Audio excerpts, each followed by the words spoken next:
Aí, rapaziada, estamos nós aqui de novo. Hoje é dia 6 de julho de 2024. Estamos no encontro 21, hein? Ah, que legal, hein, rapaz? Quem diria, hein? Encontro 21. Cara, eu tô querendo ver se eu consigo. Já deve ter um aplicativo, programa que consegue transcrever uma fala, né? Eu já devo conseguir isso. Eu estou pensando de pegar encontro por encontro e transformar em texto. E aí fazer uma limpa, fazer uma edição, tirar tudo que não tem nada a ver e pegar as discussões que a gente foi. Cara, eu acho que vai dar um puta trabalho interessantíssimo. Quem sabe um livro a gente faça aí. Acho que tem muita coisa interessante para de coisas que a gente discutiu, dá para fazer capítulos, né? O capítulo do Zap, o capítulo dos livros de ocorrência, enfim, quanta coisa interessante, né? A gente discutiu aí ao longo desses 21 encontros, né? Acho que dá para fazer legal. Bom, hoje então é o primeiro dia da nova metodologia. Então, cada um de nós vai apresentar um texto. Então, hoje, inaugurando, essa é o Bruno, com o texto do Antônio Cândido, Direito à Literatura. No próximo mês é o Alisson. Alisson já decidiu o texto ou ainda não? Já decidi. Ah, legal, Já decidi. legal. Aí eu Então acho que lá. posso passar no final, né? Isso, pode Vou ser. passar no final. Legal. Tá chegando aí o Gilberto também. Boa tarde, Gilberto. O Edivan está na viagem. Então, hoje a Gilberto. gente vai começar aqui com a apresentação do Bruno, do texto. E aí, Bruno, vê o que você acha melhor. Se é você, se a gente te ouve e depois a gente conversa, ou se a gente vai dialogando, é você que manda. Olá, pessoal, boa tarde a todos. Boa tarde. Quando eu sugeri esse texto, né, na minha cabeça estava muito bem organizado o que eu ia fazer hoje, mas infelizmente eu não consegui trazer uma didática mais clara. Mas de qualquer forma, eu fiz um percurso assim mais de exposição mesmo do texto e, e à medida que os tópicos forem sendo divididos, né, como o Antônio Cândido escreveu aqui, a gente pode ir parando para fazer um debate, alguma pergunta, algum comentário que seja interessante fazer ali. Bom, mas inclusive não consegui organizar um PowerPoint, uma apresentação para fazer, que eu estou com os recursos limitados aqui. Eu estou acessando somente pelo celular as reuniões, eu não consegui instalar ainda no meu computador o Zoom para poder ter, ter mais dinâmica, né, na participação. Mas não tem problema. Então eu preparei um grupo aqui, né, no computador, que eu vou lendo, comentando e a gente vai seguindo, tá bom? Beleza. Bom, esse texto me apareceu pela primeira vez na faculdade, durante o curso de letras, como bibliografia de uma disciplina chamada Introdução aos Estudos Literários. E naquele momento, esse texto ele agiu forte sobre mim, mas não tinha provocado assim grandes deslocamentos. Eu acho que esse é um texto poderoso, né? Quando ele provoca esses deslocamentos na gente. Em Que parte por ano conta foi, da... Bruno? Oi? Em que ano foi? 2011, E? quando eu letra. Nossa, Isso, 13 anos atrás, é. 13 anos atrás. Além da idade, né? Eu tinha 19 anos, não tinha muito interesse pela literatura, porque quando eu entrei no curso de letras, o que mais me atraía era a parte de gramática, né? E eu ia nesse foco. E a gente tinha essa introdução aos estudos literários, que era justamente para preparar o terreno, né? Para a literatura clássica, literatura moderna, literatura contemporânea. E não me interessava muito. Então, além disso tudo, né, não tinha a maturidade suficiente que esse texto exigia para ter uma compreensão mais efetiva. Depois ele voltou, quando eu tive que preparar a aula, eu voltei esse texto para falar de forma e conteúdo, que é um pouco que ele vai explorando no final, né? E depois, agora com muito mais intensidade, recentemente, quando eu comecei a fazer essa disciplina como aluno especial na Unicamp, que se chama Filosofia da Educação e Literatura, com o professor César Nunes. Eu comentei aqui brevemente, né? Fiquei de trazer outras informações, mas acabou passando. E esse texto estava na bibliografia do curso, e o reencontro com ele assim foi profundamente marcante, porque dessa vez provocou vários deslocamentos e a gente desestabiliza um pouco para poder se reorganizar, né? Então, depois de 13 anos, em 2000 agora e 24, que eu reencontrei esse texto, e, e eu vou fazer, então, essa tentativa de demonstrar a grandeza desse texto, a sua relevância para um novo campo de estudo e pesquisa, e a necessidade da sua leitura, principalmente hoje, fortalecendo a luta contra esses tempos sombrios aí que vivemos nas últimas décadas, na última década, né? Na última década, principalmente a partir de 2016, com o golpe de Estado, né? Com aquele golpe. Então, eu vou falar um pouquinho do autor, do Antônio Cândido, né? Como eu não trouxe o PowerPoint, eu não vou conseguir mostrar a foto dele, que humanizaria mais essa apresentação. Mas depois eu vou falar um pouquinho do contexto da produção, né, que esse texto foi escrito, e tentar aprofundar na leitura do texto, destacando alguns aspectos importantes. No final de tudo, eu vou tentar conectar esse texto com o momento atual que estamos vivendo, e também fazendo um diálogo entre o Antônio Cândido e um outro autor que me apareceu. Por isso eu mudei um pouco a linha do meu projeto de pesquisa. Nós tivemos um evento lá na Unicamp, onde participou o Marcelo Húngaro, e participou também o Libânio, o Saviani e o Bernard Charlot, que ele escreveu esse livro, que ele foi para falar desse livro, Educação ou Barbárie. É um livro que eu estou lendo assim, entusiasmaticamente, com muita alegria, com muita vontade. E aí, Educação e barbárie? Ou. educação ou Educação ou Barbárie, uma escolha para a sociedade contemporânea. Ele é bibliografia de concurso, né? O Charlot é bem... Charlot. Charlot, é um francês. Bom, e foi bem numa época que eu estava lendo o Direito à Literatura e apareceu o Charlot, né? Mas eu vou usar, eu não li o livro todo, mas eu vou usar esse conceito dele de barbárie, porque o Antônio Cândido fala em barbárie também no texto dele, né? Enfim, Sim. e vamos tentar fazer esse contraponto com a contemporaneidade, né? Com esse momento que está vivendo hoje. Beleza? Bom, biografia. Antônio Cândido de Melo e Souza nasceu no Rio de Janeiro no dia 24 de julho de 1918. Filho de médico, do médico Aristides, e de Clarice. Ainda criança, mudou-se com a família para a cidade de Poços de Caldas, em Minas Gerais. Em 1935, já residindo em São Paulo, Antônio Cândido concluiu o curso secundário no Ginásio Estadual de São João da Boa Vista, no interior do estado. Aí, em 1937 e 38, ele estudou no curso complementar do Colégio Universitário da USP. Nessa época, ele militava no Grupo Radical de Ação Popular contra o Estado Novo, no governo Getúlio Vargas. Em 1939, com 21 anos, Antônio Cândido ingressou no curso de Direito da Faculdade do Largo São Francisco e também no curso de Ciências Sociais da Faculdade de Filosofia, Letras e Ciências Humanas da USP. Abandonou a Faculdade de Direito no quinto período e concluiu somente o curso de Ciências Sociais, em 1942.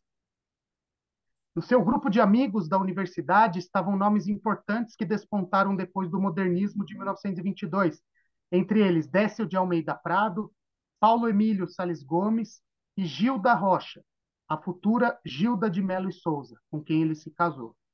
Foram os criadores da revista Clima, uma das mais importantes revistas de crítica do período, época em que iniciou sua carreira de crítico literário. Depois de formado, Antônio Cândido ingressou no corpo docente da USP como assistente de ensino do professor Fernando de Azevedo na cadeira de Sociologia. Em 45, conquistou a cadeira de Literatura Brasileira com a tese de livre-docência intitulada Introdução ao Método Crítico de Silvio Romero. Em 1954, Antônio Cândido obteve o grau de doutor em Ciências Sociais com a tese Os Parceiros do Rio Bonito, uma abordagem sumária sobre o modo de vida caipira. Entre os anos de 1958 e 60, lecionou literatura brasileira na Faculdade de Filosofia, Letras e Ciências e Letras de Assis, hoje integrada à Unesp. Em 1961, retornou à USP como professor colaborador da disciplina de Teoria Literária e Literatura Comparada. Aí, a partir de 74, tornou-se professor titular na mesma universidade.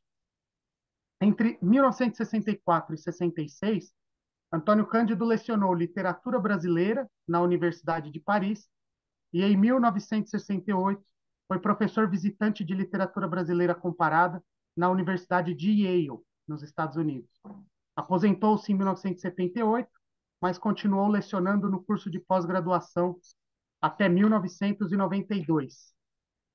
Esse é um pouquinho da vida do Antônio Cândido, um intelectual assim como poucos, né? O que não está aqui também é que ele era um grande amigo do Florestan Fernandes, né? De muitas discussões e tudo mais. E ele morreu recentemente, né? Quer dizer, vai fazer 10 anos, mas em 2017. Quase 100 anos, né? Quase 100 anos. E eu lembro que em 2017 eu estava na sala de aula e, putz, eu parei tudo para falar quando ele morreu, porque era uma perda assim tremenda. E ele estava internado e eu brincava com os alunos. E todo dia eu entrava na sala e falava, gente, vamos fazer uma oração pela saúde do Antônio Cândido.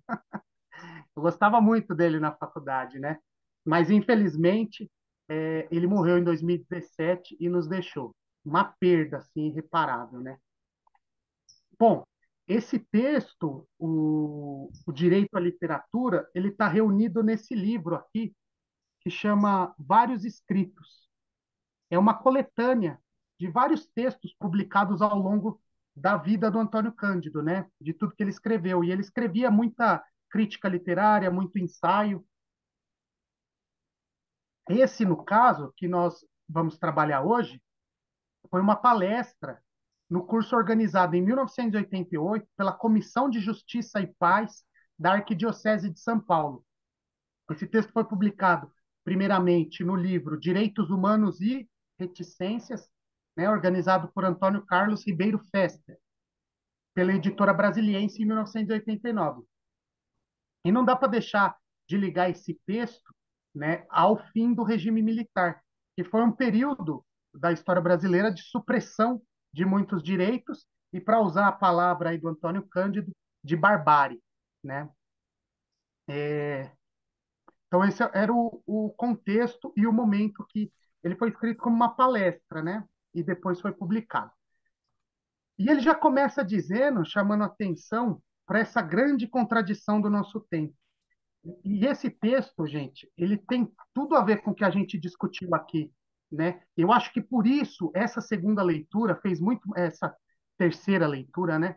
Fez muito mais sentido para mim hoje. Eu sempre destaquei aqui, né, que esses encontros, esse novo método de pesquisa que eu não conhecia do materialismo histórico dialético e toda a bibliografia que nós trabalhamos aqui nesse curso provocou vários deslocamentos em mim, que é justamente em como eu olho, né, para as coisas que estão ao meu redor, que eu leio, que eu escuto, que eu faço.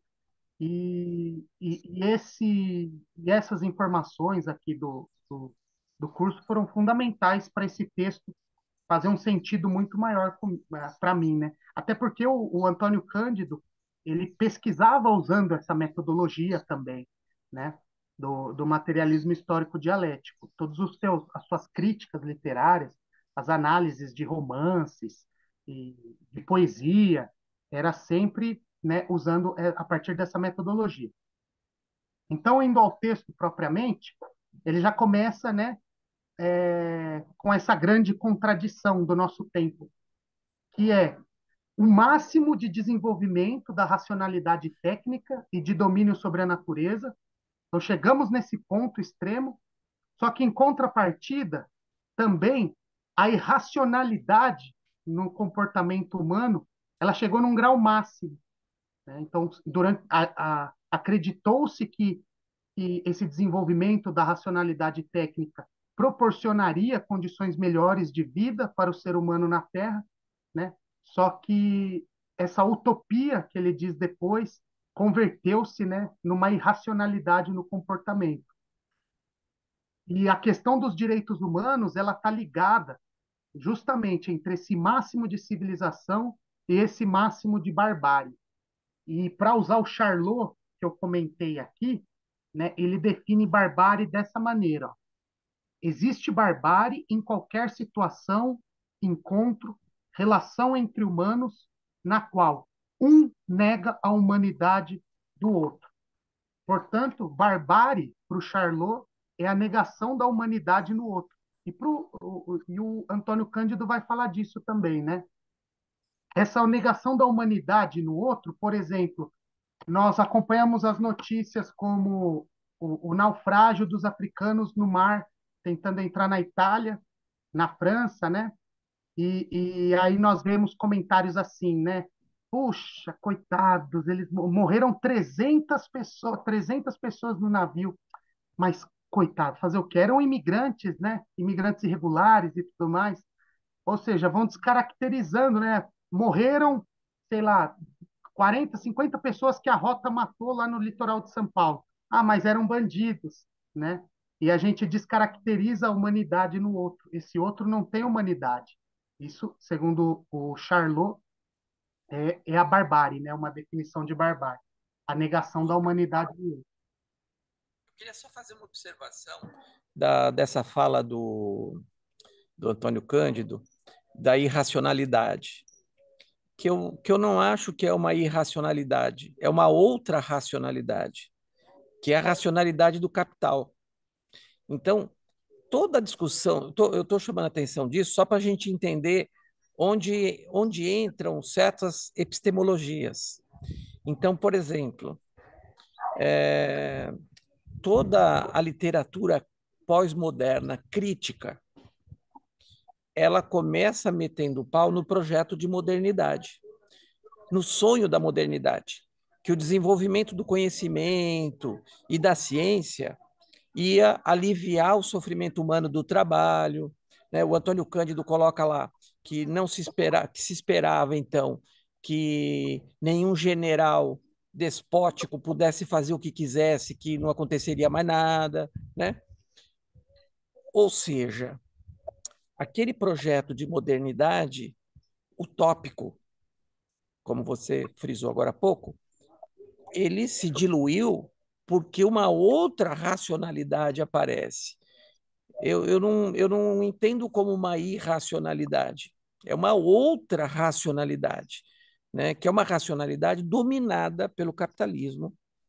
E, e o capitalismo tem inúmeras faces, e a gente está vivendo agora um modelo capitalista, do capitalismo financeiro e neoliberal, ou ultraliberal, ultraneoliberal, enfim, que agrava e muito mais a questão dos direitos.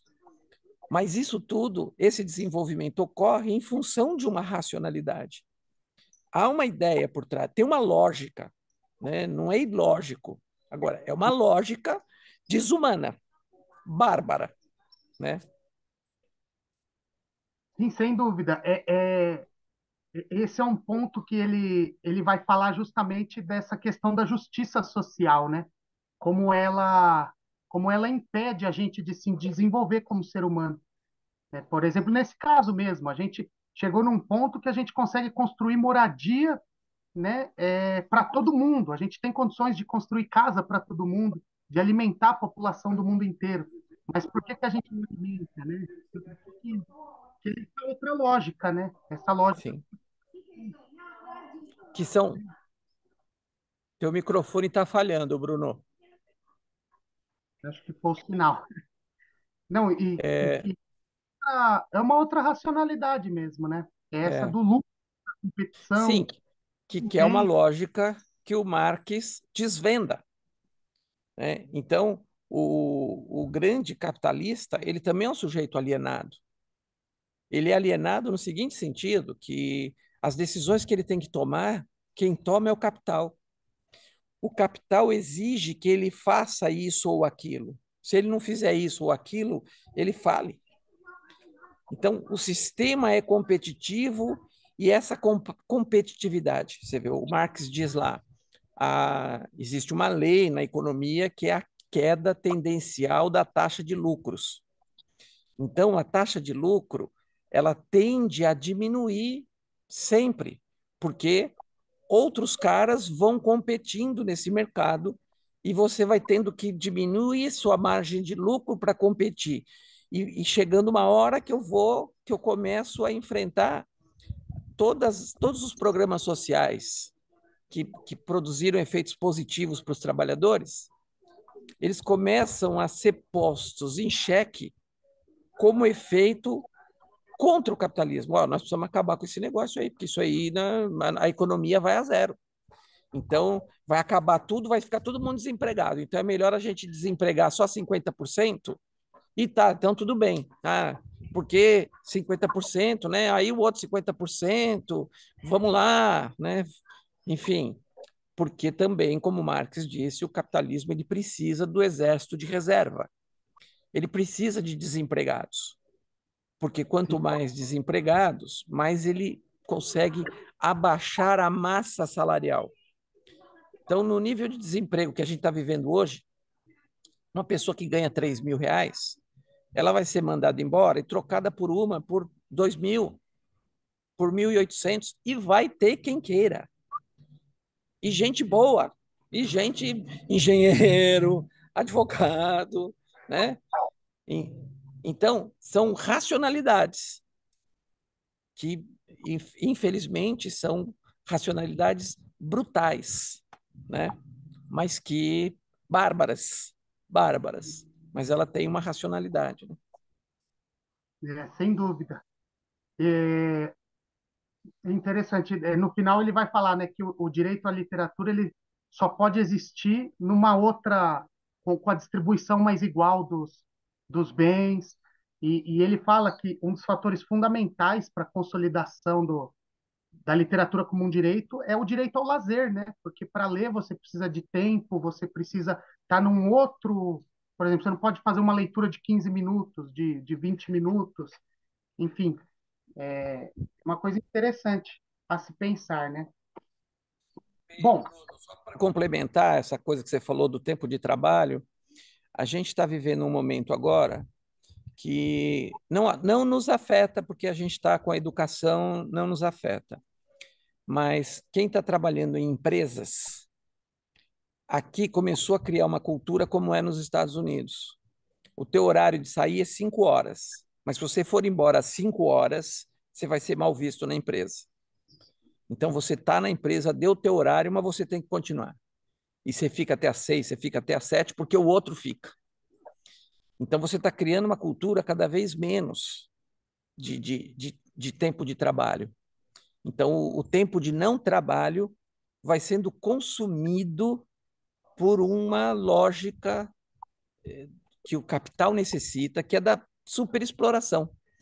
Porque ele já te explora pelo que ele paga, mas ele está te explorando agora pelo trabalho não pago. Porque ele te paga até às 5, mas você fica até às 6, até às 7 todo dia. E não recebe por isso aí. Então, tem a ver cada com vez mais esse tempo de lazer nosso, e sem contar que a intensidade do trabalho é tão grande, o nível de intensidade, né? É tão exaustivo que o cara, quando ele termina o trabalho, ele quer deitar, botar as pernas para cima para se recuperar para amanhã. isso. E aí vem o WhatsApp, né? Aí começa no WhatsApp que trabalha. Continua. É complicado. Bom, continuando aqui, o Antônio Cândido ainda diz, né, que nós somos a primeira era da história em que, teoricamente, é possível entrever uma solução para os grandes desarmonias que geram a injustiça, na qual, contra a qual lutam os homens de boa vontade, não mais do estado ideal sonhado pelos utopistas racionais que nos antecederam, mas do máximo de igualdade e justiça em correlação a cada momento da história. Quando ele fala desses utopistas racionais, ele vem de um percurso do experimento socialista, né, na União Soviética, que também acreditou que agora sim a gente, desconstruindo essas coisas, a gente consegue buscar a felicidade, um jeito de viver mais harmonioso. E o que o regime mostrou foi justamente o contrário, né? E aí o que se luta, a luta dos direitos humanos, é um máximo de igualdade e justiça, mas sem deixar de levar em consideração a correlação com cada momento histórico, né? Que é o que a gente estudou aqui o tempo todo, né? Com Marx, com Engels, com Lukács, que está tudo ligado ao seu momento histórico, né? Que vai sempre mudando. E aí ele continua: é verdade que a barbárie continua até crescendo, mas não se vê mais o seu elogio. Aqui é o ponto que dá pano para manga, né? E quando eu li esse trecho, eu falei: puxa vida, se o Antônio Cândido tivesse vivido mais um pouquinho, né? Ele viveu ainda o impeachment, né? O golpe ali, mas os desdobramentos ele não pôde acompanhar. Eu tenho certeza que ele talvez reescrevesse não, né? Mas escreveria um outro texto para dialogar com esse, porque nós voltamos a ver o elogio da barbárie, né? Então, essa fala das classes dominantes e da mudança nos comportamentos, que até então estava debaixo do tapete, amenizado, né? E aí ele cita, né, a mudança dos discursos dos empresários, a mudança nos discursos da mídia, a mudança nos discursos da política. Nesse momento, em 88, né, ele está falando, que é a saída do regime militar e tudo mais. Só que agora nós vemos um retorno aí à naturalização da prática do mal. Como muitas vezes a gente viu, né? Nós achamos que a superação desses discursos já estava dada, mas aí tomamos uma rasteira e estamos voltando a tempos sombrios aí. Bruno, e mesmo nas empresas, né? Ele fala da sensibilidade dos empresários e tal, mas é aquela coisa do selo verde, do selo azul, né? Então, eu faço uma campanhazinha aqui, mas estou acorchando meus funcionários, né? Eu estou matando, eu estou explorando ao máximo, super explorando meus funcionários, mas eu tenho um projeto social que eu planto árvore ou que eu dou sopa para os moradores, para pessoas em situação de rua, enfim, né? E acho que isso agora até piorou, porque aquilo desmascarou tudo, né? Sim, Agora, enfim, ninguém mais tem vergonha de fazer isso, né? isso porque antigamente ele até cita lá, né, que esses discursos de o trabalhador não, ele tem que trabalhar de domingo sim, ele não sabe o que é isso, para ele é indiferente trabalhar ou não de domingo, né? Para nós que o domingo é importante, para nós que temos dinheiro, temos, né, mas eles nunca tiveram esse trabalho de domingo, eles sempre trabalharam, por que que vamos continuar mantendo isso, né? E esses discursos foram superados. Ainda eu até pensei quando eu li esse trecho naquela fala do Paulo Guedes, né, que disse que empregada doméstica não pode ir para Disney. E, então esse elogio à barbárie voltou, né? Ele está muito forte no discurso dos políticos, dos economistas, dos empresários, né? Ele não está uma coisa mais velada. E aí, de um ângulo mais otimista, né, essa consciência cada vez mais generalizada de que a desigualdade é insuportável e pode ser atenuada consideravelmente no estágio atual dos recursos técnicos e de organização. Do ponto de vista técnico e material, a gente consegue superar todas as desigualdades do mundo, né? O problema é que nesse regime isso não acontecerá tão cedo, né? E aí, nesse sentido, talvez se possa falar de um progresso no sentimento do próximo, é o que ele acreditava lá em 1988, um progresso no sentimento do próximo, mesmo sem a disposição correspondente de agir em consonância. E aí entra o problema dos que lutam para que isso aconteça. Ou seja, o problema dos direitos humanos, né? Que é lutar para que o sentimento do próximo, né? E que ele possa ter acesso a esses bens produzidos pela humanidade seja de fato efetivado. Aí ele vai para o tópico número 2. Tudo bem até aí? Alguém? Tranquilo? Eu acho interessante duas coisas aí, né, que eu coloquei. Primeiro, aquela parte que nós estávamos falando aí, os meninos não estavam ainda, a questão dos direitos incompensíveis e compensíveis, né? São direitos que, e aí a arte, no caso, estaria, a arte, a literatura estaria nos direitos incompensíveis, ou seja, que não pode ser negado a nenhum sujeito, nenhum ser humano. Segunda parte que eu acho importante, que a Cacau tocou aí, é a questão de que ele fala lá, e aí você falou bem, em 2017 ele vem a falecer, né? De que não era legal naturalizar as coisas como estão. Hoje é legal de novo, né? Para alguma parte da população é legal naturalizar. Então, eu sou a favor da barbárie, acabou, sou a favor. Então, as pessoas falam claramente isso hoje, né? Um grupo de pessoas. Outra Inclusive coisa, questões, Cacau, que né? você falou, outra coisa que você falou das empresas, e não afeta nós, em partes, né? Vou dar um exemplo claro. Nossa unidade vai abrir agora de final de semana, o chamado Escola Aberta. E aí é uma organização, OSC, é chamada Organização da Sociedade Civil, que vai atuar. No entanto, os caras dizem o seguinte: olha, é a organização da sociedade civil que vai atuar, só que os responsáveis são vocês. Então, quer dizer, você tem umas pessoas ao final de semana, mas você é obrigado, de certa forma, a trabalhar no final de semana. Porque tudo que acontecer ele não é responsabilidade daqueles sujeitos que estão lá, é responsabilidade sua. Quer dizer, é ótimo abrir a escola no final de semana. É legal, vai ter essa. Só que o responsável é você. Então, você faz de novo parecer com a empresa. Então, eu não fico lá até às 7, mas eu tenho que, de alguma forma, estar atento lá ao final de semana, porque se um moleque sobe lá sobe no parapeito da escola e cai, e nós que vamos responder. Então, é um pouco naturalizar essa coisa de você sempre estar trabalhando. A questão do WhatsApp, que o Bruno foi estudar lá, e a questão do WhatsApp enquanto ferramenta da escola, é isso, é você estar sempre trabalhando, né? Porque o WhatsApp ele não para nunca, então se você adere àquilo, você vai sempre estar trabalhando, porque você sempre vai ter que estar respondendo. Se não chega num período que você tem lá 1.000 mensagens e você já não responde mais nada e você vai ser culpabilizado por não ter respondido nenhuma dessas mensagens. Só para contribuir Inclusive, um pouco aí. falar dessa questão da terceirização, da privatização, né?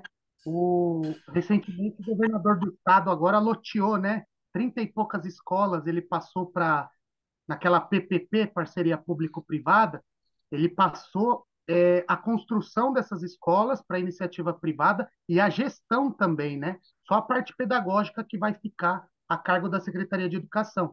Mas toda a organização da escola, pelo que eu entendi, vai ser dessa empresa responsável aí por construir as escolas, né?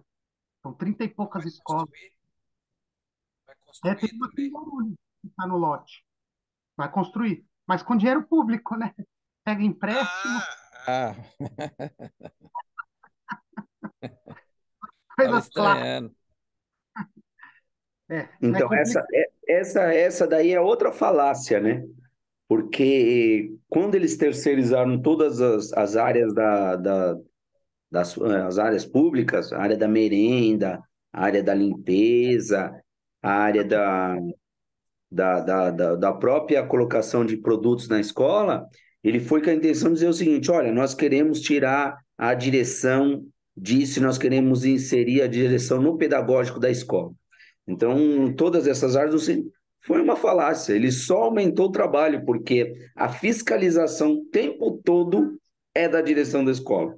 Então, a empresa terceirizada, ela só recebeu, ela colocou funcionários lá explorando, e aí é o capital mesmo, eu exploro a mão de obra e recebo sobre ela, porque eles ganham um pouco, né?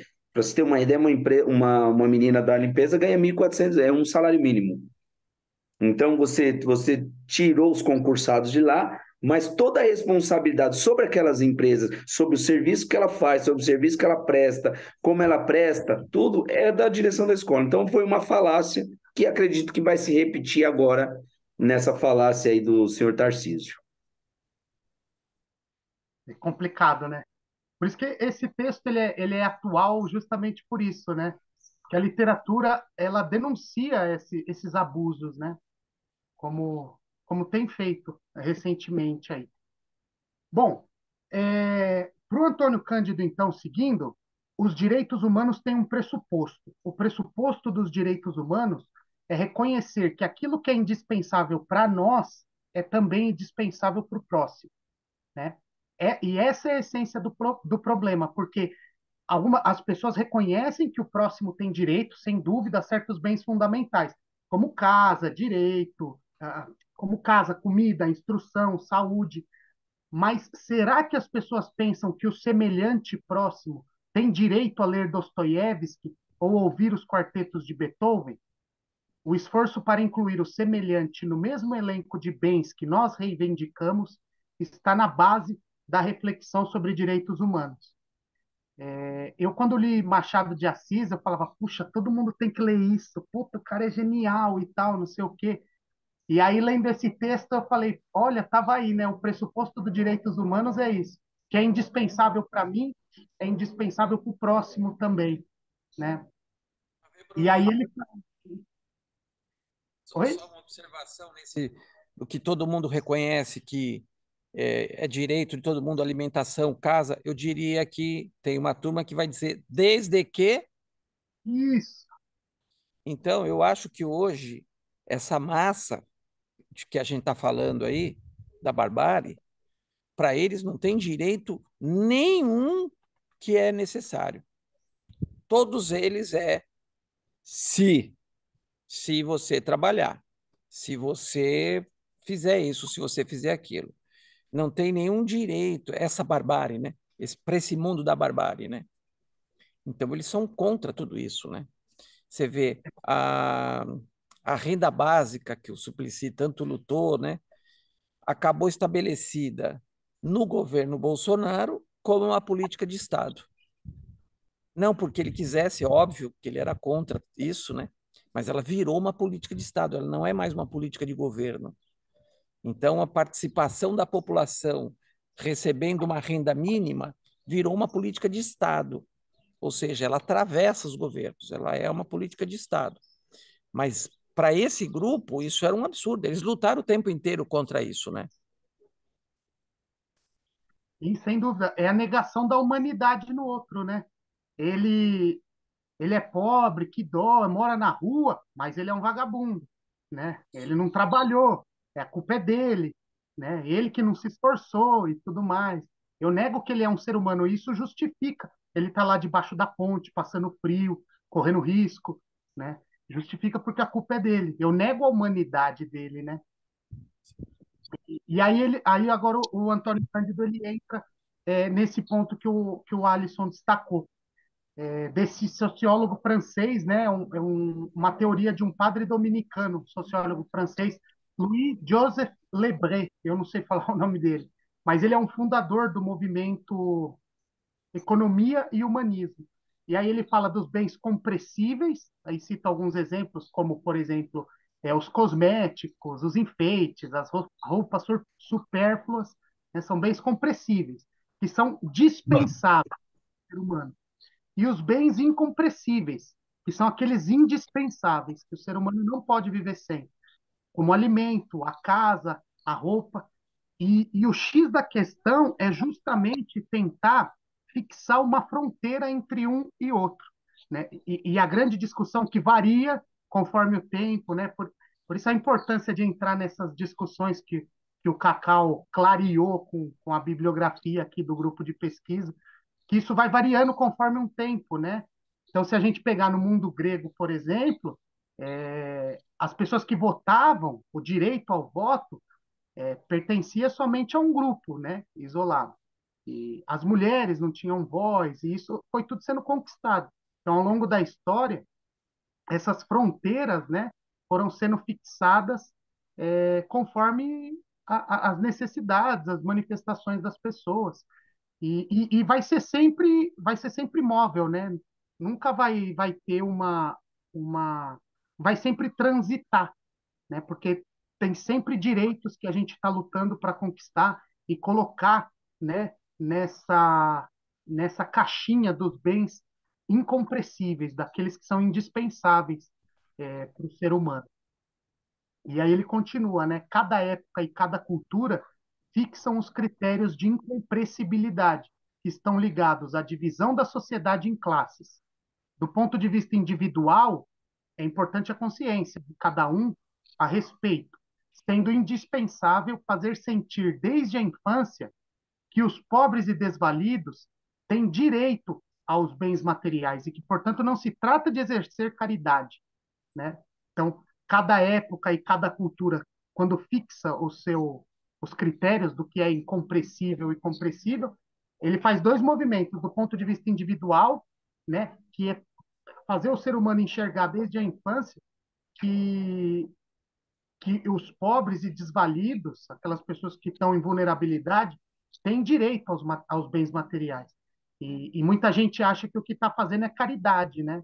Não, eu vejo ali um direito dele negado, e não uma caridade o que eu estou fazendo. Eu reconheço que aquilo é um direito negado. Isso do ponto de vista individual. E do social, é entender que as minorias, por exemplo, elas têm direito à igualdade de tratamento.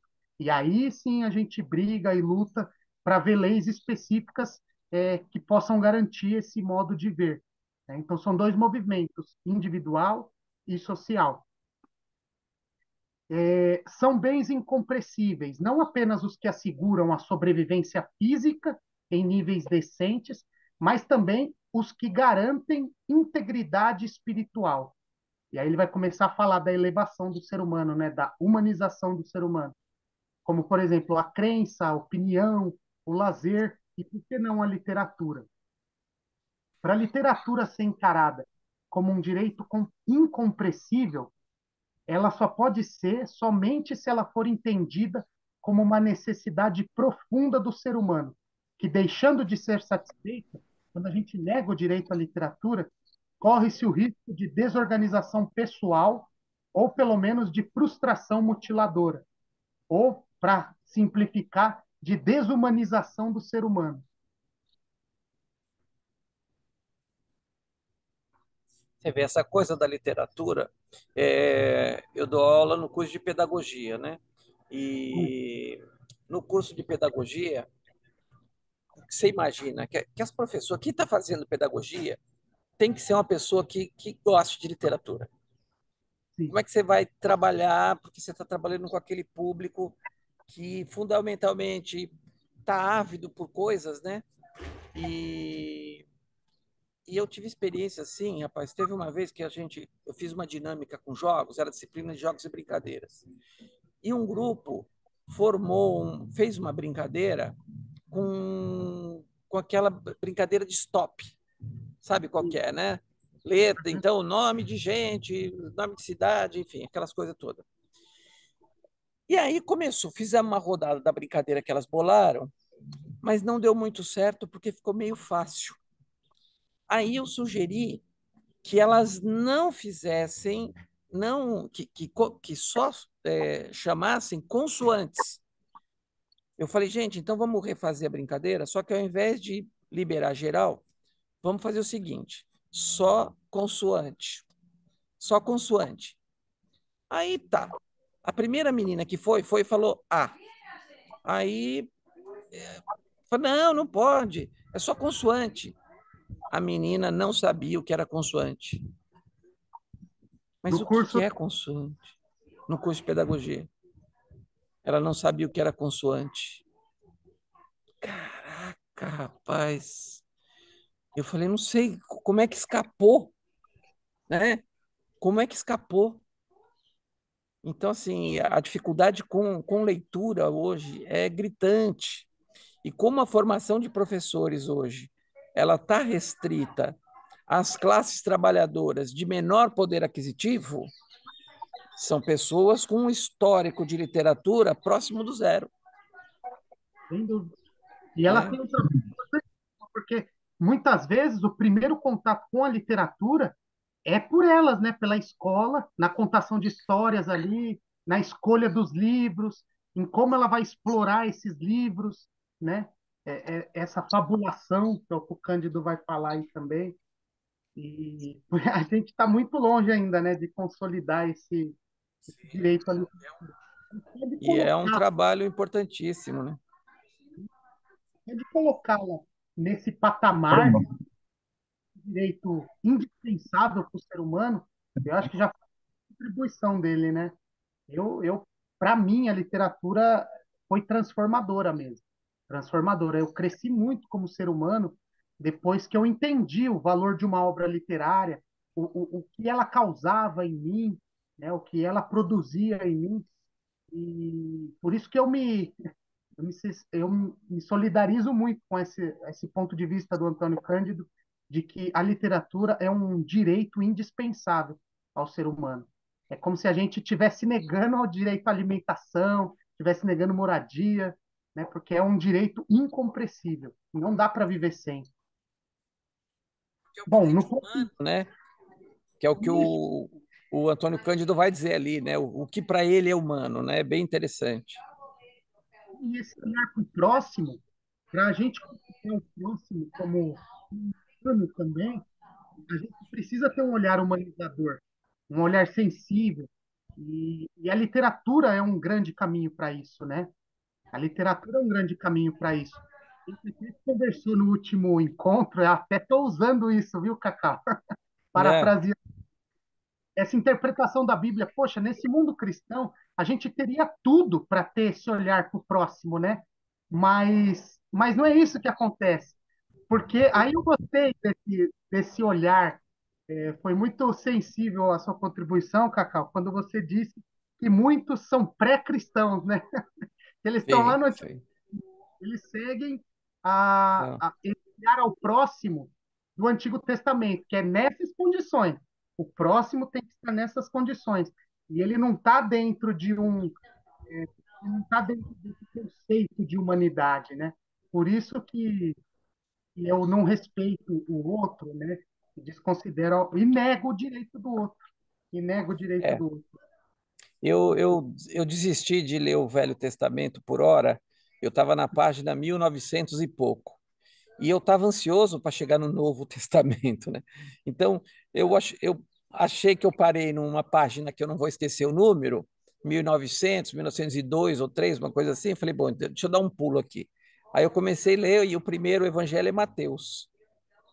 Então eu já tenho lá umas observações, né? Que eu fico dialogando com o Eric que é do nosso grupo aqui, mas que veio acho que 2 vezes só. E o Uhum. Eric, ele é cristão, ele tem uma história de vida ligada às igrejas protestantes, mas ele é um cara diferente, né? Então eu gosto de conversar com ele. Então eu vou fazendo as minhas anotações e mandando para ele. Por exemplo, tem um episódio muito interessante que Jesus está fazendo lá uma pregação e vem aquela multidão, todo mundo seguindo e tal, e aí chega alguém e fala para ele assim: sua mãe e seus irmãos estão aí. Que mãe? Que irmãos? Vocês são meus irmãos. Falei, olha que interessante, né? Que interessante. Os evangélicos nossos que estão no Congresso não sabem disso, né? Sabe? Eles não Eu, sabem disso. e tudo isso é literatura, né? O Antigo Testamento, o Novo Testamento, é literatura. A gente não pode deixar de tratar assim, né? Mas eu acho que a grande contribuição que é o. Por isso que eu gostei muito dos pré-cristãos, né? E os cristãos, porque eu acho que a grande revolução que Jesus Cristo fez foi amar o próximo, né? Acho que essa foi a grande contribuição revolucionária dele.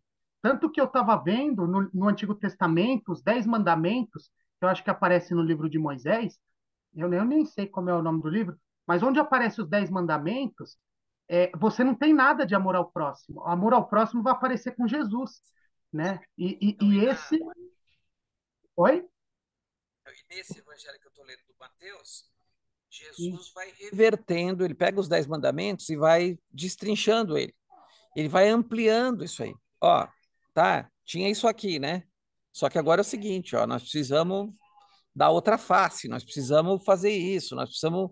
Então ele vai ampliando as possibilidades, né? Mas o curioso dos pré-cristãos é que eles estão cada vez mais fanáticos por Israel. Isso. Mas eles não sabem, porque eles são um bando de idiotas, né? Eles não sabem que Israel, o aborto é legal em quase todas as condições, que o casamento entre pessoas do mesmo sexo é normatizado. Então, eles acham que Israel é aquele Israel que está na Bíblia.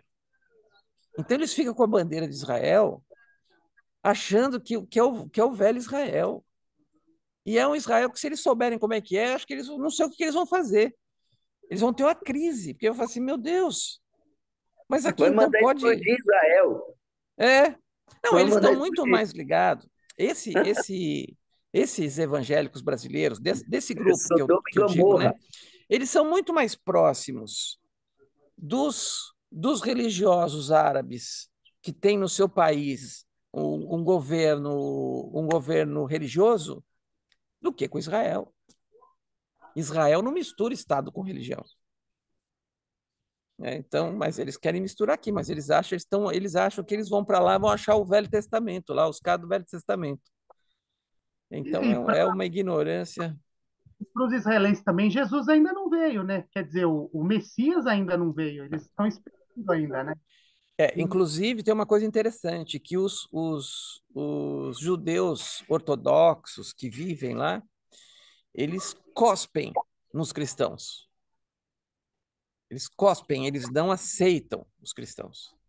E, Eu que acharia muito interessante ver esses deputados cristãos aí passeando lá. Seria muito legal encontrando um velho desse aí lá. e é uma judiação, porque poderiam ter tudo, se, né, levando em consideração esse ensinamento de Jesus, que é um ensinamento mais humanizador possível. E vai de encontro com a definição de barbárie, né? Quando eu olho o outro, amo o próximo como a mim mesmo, eu enxergo humanidade no outro. Quando eu enxergo humanidade no outro, eu vou ficando mais longe da barbárie, né? Eu vou evitando a barbárie. E a gente vê esse ressurgimento das pautas conservadoras, como essa da PL aí do aborto, e os argumentos que eles defendem é a negação da humanidade no outro, né? É a negação da humanidade no outro que o Charlot fala e o Cândido vai destrinchando aqui, né? Então, nessa parte aí do destrinchar aí, o Bruno, é interessante que ele faz uma coisa assim, que ele faz em ascendência, né? Como se nós estivéssemos ascendendo. Ou seja, sai de lá, ele pega lá os períodos antigos e fala, pô, nós não tínhamos tecnologia. Os caras lá que subiram as pirâmides e tal, eles não tinham tecnologia para fazer a divisão, tal, né? Hoje nós temos a tecnologia para dividir as coisas. No entanto, não fizemos, mas olha, hoje nós temos. Até chegar às artes, à literatura, que deveria ser um bem incompensível, né? No entanto, com o advento do capitalismo praticamente neoliberal, com as pessoas cada vez mais individualistas as pessoas estão, né? As pessoas no máximo que estão pensando é nos filhos dela. Se o meu filho tiver salvo, não interessa se o filho do outro está morrendo do meu lado aqui. O importante é que meu filho e minha família estejam vivas, né? Então, tem pega fogo, olha, eu vou salvar meu filho e minha filha, o filho do outro que se lasque lá. Então, essa ascendência que o Antônio Cândido começa a ver aí, a gente vê que agora ela está um pouco indo na descendência, né? Apesar do nível tecnológico, dos níveis tecnológicos poder hoje ter casa para todo mundo, ter alimentação para todo mundo, nós estamos vivendo um nível, ao meu ver, de descendência, não de ascendência como ele propõe aí no texto. É isso. Era uma coisa que era vista, né? Agora, o Alisson falou aí do cara que não ele se importa com o filho dele, mas não se importa com o filho do outro. Eu uso um pouco esse termômetro para saber onde essa pessoa se posiciona. Por exemplo, tem gente que diz assim, né? Para o cara se sensibilizar, ele tem que pensar que, puxa, e se fosse a minha mãe? Poxa, e se fosse meu filho? E se fosse meu irmão? Ué, essas pessoas que, para se sensibilizar com o negócio, ele tem que se colocar no lugar, ou colocar no lugar um irmão ou um filho, é um cara que está muito distante de uma visão humana, de humanidade. Porque olha o exercício que ele faz. Para humanizar aquela situação, ele precisa colocar o filho dele. Então, eu só vou. Ah, não, é como se fosse. Eu penso assim: meu irmão, se é o meu filho. Então, ele precisou fazer um exercício para humanizar aquela situação. Ele precisou tirar um estranho e colocar um parente para humanizar. Tem, claro, eu estou dizendo isso, que é aquele cara que, de um certo modo, ele se sensibiliza, mas vê que ele está um degrau abaixo ainda. Porque ele não se sensibiliza com aquele estranho que morreu lá, o trem foi atropelado. Para ele se sensibilizar, ele tem que pensar que tem que ser se fosse meu filho. Né? Que É, é são esses. o que é indispensável para mim, esse é o pressuposto do direito humano, né? O que é indispensável para mim é indispensável para o outro. Só que eu tenho que colocar um terceiro no meio para. Sim. Peraí, será que é assim mesmo? Vamos tentar, né? Explorar. É complicado. É muito complicado. Bom, agora ele faz nessa terceira parte do texto, ele faz uma trajetória da literatura. Aí ele vai dizer o que é literatura e tentar defender por que ela é um direito humano incompressível, indispensável para o ser humano. Pegando num sentido amplo, né, de literatura, no sentido macro, todas as criações de toque poético, ficcional, dramático, em todos os níveis de uma sociedade, em todos os tipos de cultura, desde o que chamamos folclore, lenda, xisto, até as formas mais complexas e difíceis da produção escrita das grandes civilizações. E essa literatura, num sentido amplo, é uma manifestação universal de todos os homens em todos os tempos. Todos os homens, todos os tempos, se manifestaram através da literatura. Se a gente pensar, por exemplo, a mitologia grega, né, era uma era uma fabulação, né, da explicação do real. E aí o Antônio Cândido fala que não há povos indígenas sem literatura, porque ninguém pode passar 24 horas do dia sem entrar em contato com alguma espécie de fabulação. Nós estamos sempre fabulando, mesmo que seja no trajeto de ônibus ou do carro, quando a gente vai para o trabalho, pensando num grande amor, pensando no que aconteceu, criando outras realidades, né? E até mesmo da Bíblia que a gente falou, é tudo fabulação, né? Nós não temos nada concreto sobre isso, né? Então, esse conceito de paraíso, de inferno, é tudo fabulação. É tudo fabulação. E a gente está falando de mais de 2.000 anos, porque essa tradição judaica, ela bebeu em outras culturas que vieram antes deles, né? E nesse conceito Oral, né? universal. Que é Oi? muito anterior à escrita, na Isso, cultura oral. e é a fabulação, essa invenção de outras realidades, né? Esse jeito de fabular. Por isso que a literatura é uma necessidade universal. Né? Fazendo esse percurso, entendendo desse ponto de vista, ela é uma necessidade universal, porque a gente vê em todos os seres humanos, em todas as culturas que passaram até hoje, né, tiveram essa fabulação. Por isso é uma necessidade que precisa ser satisfeita e, portanto, a satisfação dessa necessidade constitui um direito, né? Como da alimentação, da moradia, é uma coisa que não dá para viver sem, porque o ser humano precisa fabular. Esse caminho é muito interessante, né, que ele fez. É muito interessante por conta disso, porque não é uma decisão dele, não é ele pensando, isso deve ser. Não, ele está mostrando, ele está fazendo uma análise ontológica. Ele está pegando como todas as culturas fizeram uso, em alguma medida, disso, né? Eu não sei se vocês viram, se vocês acompanharam, eu estava assistindo um podcast recentemente com a Zélia Duncan, e na época da pandemia, a Zélia, alguém respondeu para ela assim, ela falando que ia abrir um show, aqueles que eles fizeram, né, em estúdio, em casa, aquela coisa toda. E aí um cara mandou para ela, vocês são todos uns vagabundos, agora não é coisa de vagabundo e tal. E aí ele escreveu um texto muito legal, que eu ia até procurar esse texto aqui, e eu acabei esquecendo aqui com as coisas que eu estava fazendo, acabei esquecendo de procurar esse texto. Ela escreveu um texto muito legal. Então, devolva toda a arte.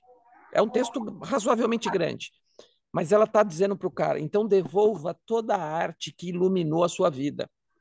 Devolva todas as músicas que te fez pensar nas namoradas.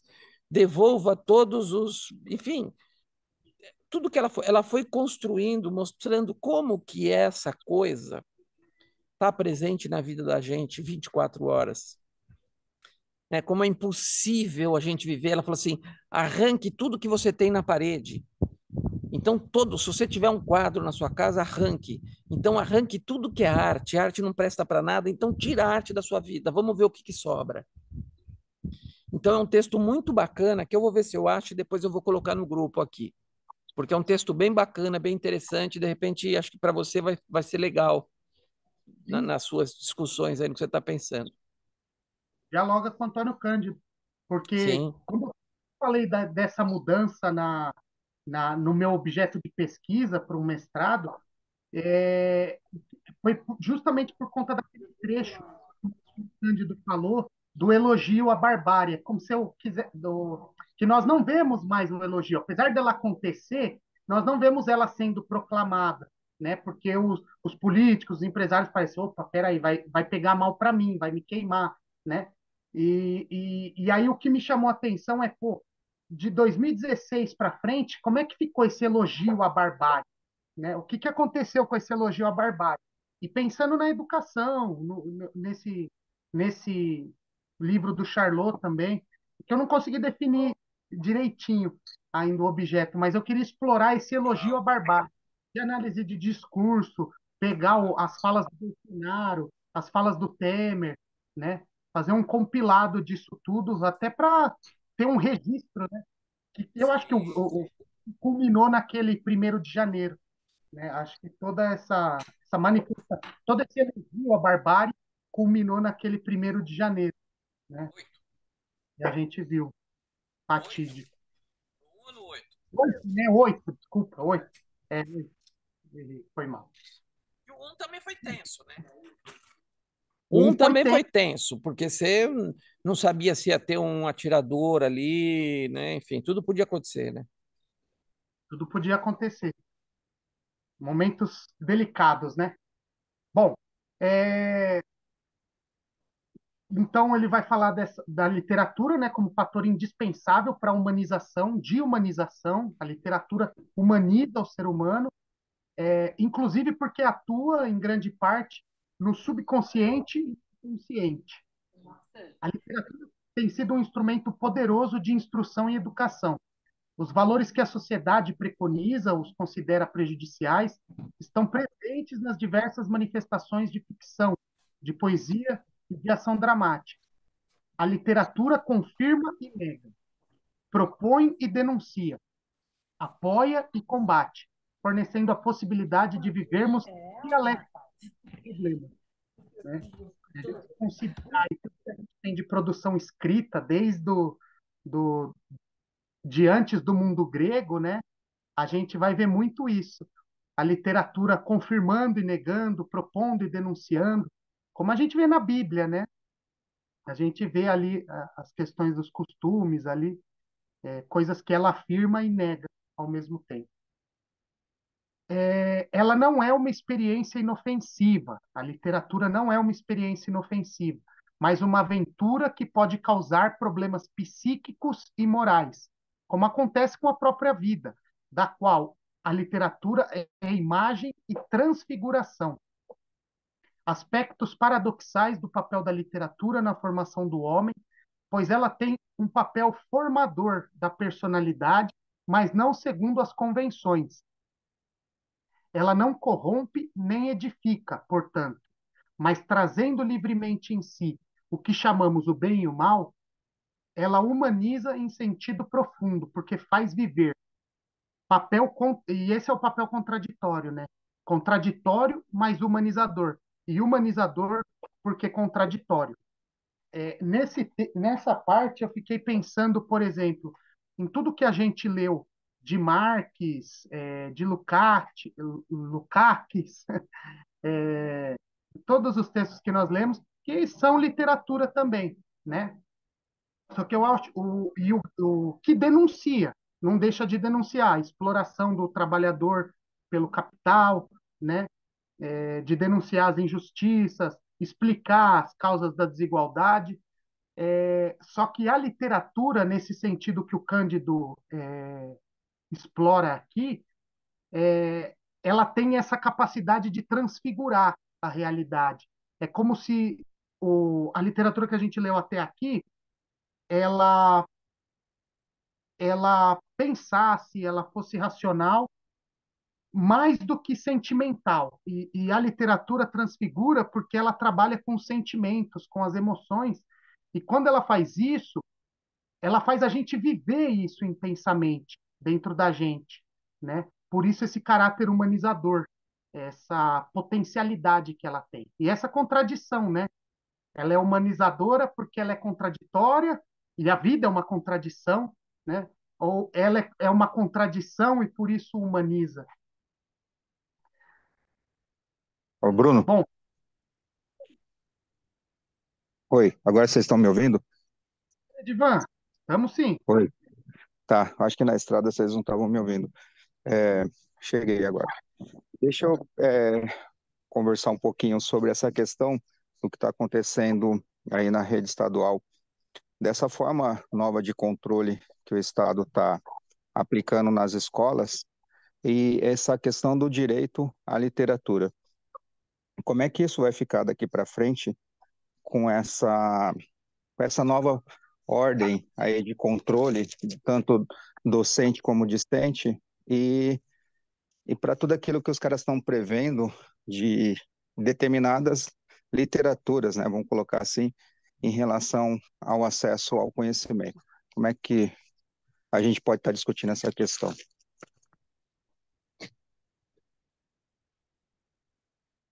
Esse é o X da questão, Edivan. Esse é o X da questão, porque parece que a gente vai ficando cada vez mais distante, né, desse sonho de ter a literatura como um direito, né?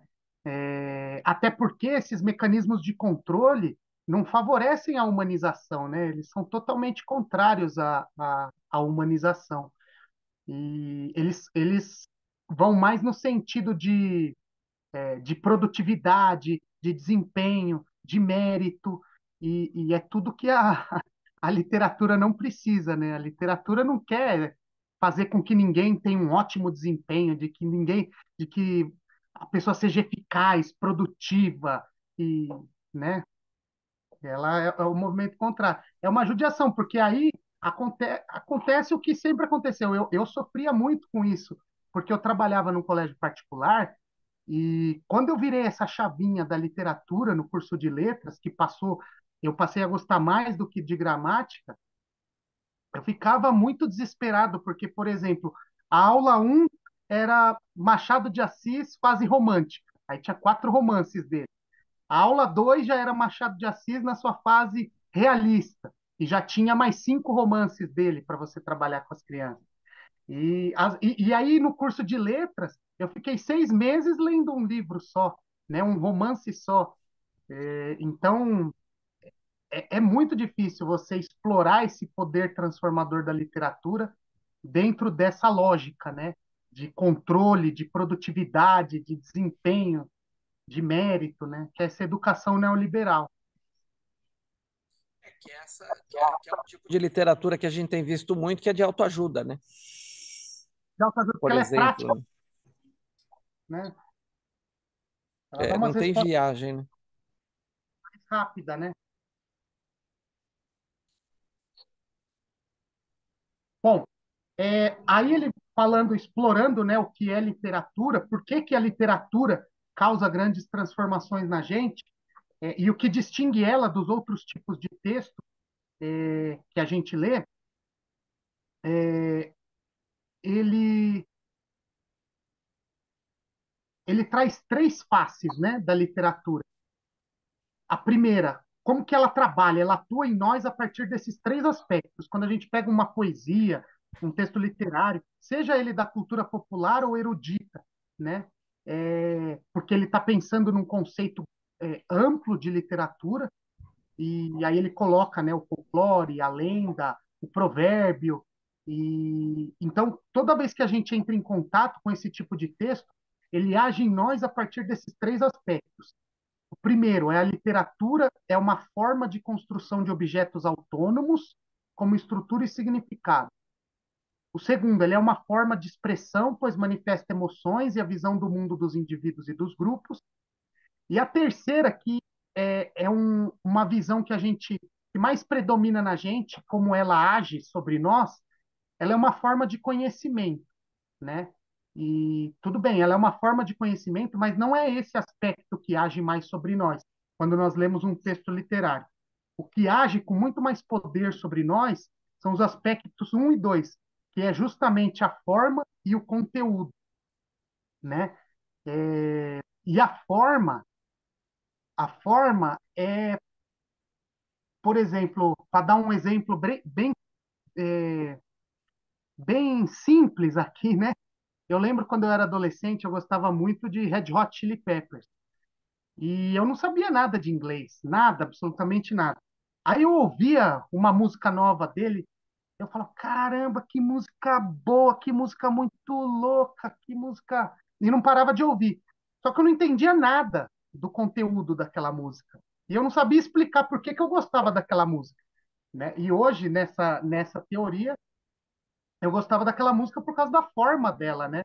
E a forma era a escolha das notas, a combinação da melodia com a harmonia, o ritmo que o compositor escolheu para aquela música. E aí, quando depois eu comecei a fazer curso de inglês, voltava essas letras tudo mais, às vezes você ia ver que o conteúdo não tinha nada, não era tão profundo assim, mas ele mexia por conta da forma, e eu não conseguia deixar de ouvir aquela música mais por conta da forma do que pelo conteúdo, né? Então, esse é o grande diferencial de um texto literário, né? A forma que o criador, o escritor, escolhe para combinar as palavras, né? O Antônio Cândido vai dizer que a forma é esse objeto construído. E é grande o poder desse objeto de humanizar, porque ele é construção, né? Enquanto construção, ele mostra esse processo humanizador, porque o escritor é um ser humano que criou, né, a partir da escolha de algumas palavras, da combinação dessas palavras. E o que ele está fazendo? Ele mostra a força da palavra organizada pelo poeta ou narrador.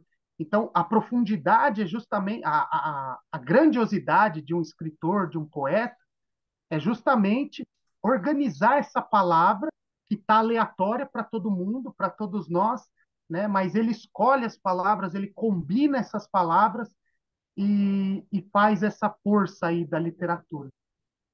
E o papel dele é esse papel ordenador sobre a nossa mente.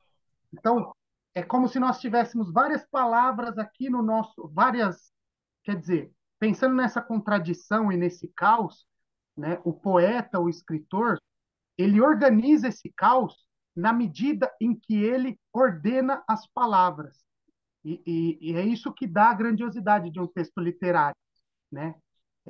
Quer percebamos isso claramente ou não, o caráter de coisa organizada da obra literária torna-se um fator que nos deixa mais capazes de ordenar a nossa própria mente e os nossos sentimentos, e, em consequência, mais capazes de organizar a visão que temos do mundo. E aí o Antônio Cândido fala, né, que a produção literária tira as palavras do nada e as dispõe como um todo articulado. Esse é o primeiro nível humanizador da literatura. É pegar esse caos, né, nessa infinidade de palavras que nós temos, mais de 320 mil, né, no dicionarizadas, nesse universo todo, você ordena algumas palavras específicas, você articula e você organiza esse caos e essa confusão. Ele dá um exemplo da cultura popular, um provérbio: mais vale quem Deus ajuda do que quem cedo madruga. O primeiro efeito que isso causa na gente ele dá esse exemplo. Mais vale quem Deus ajuda do que quem cedo madruga.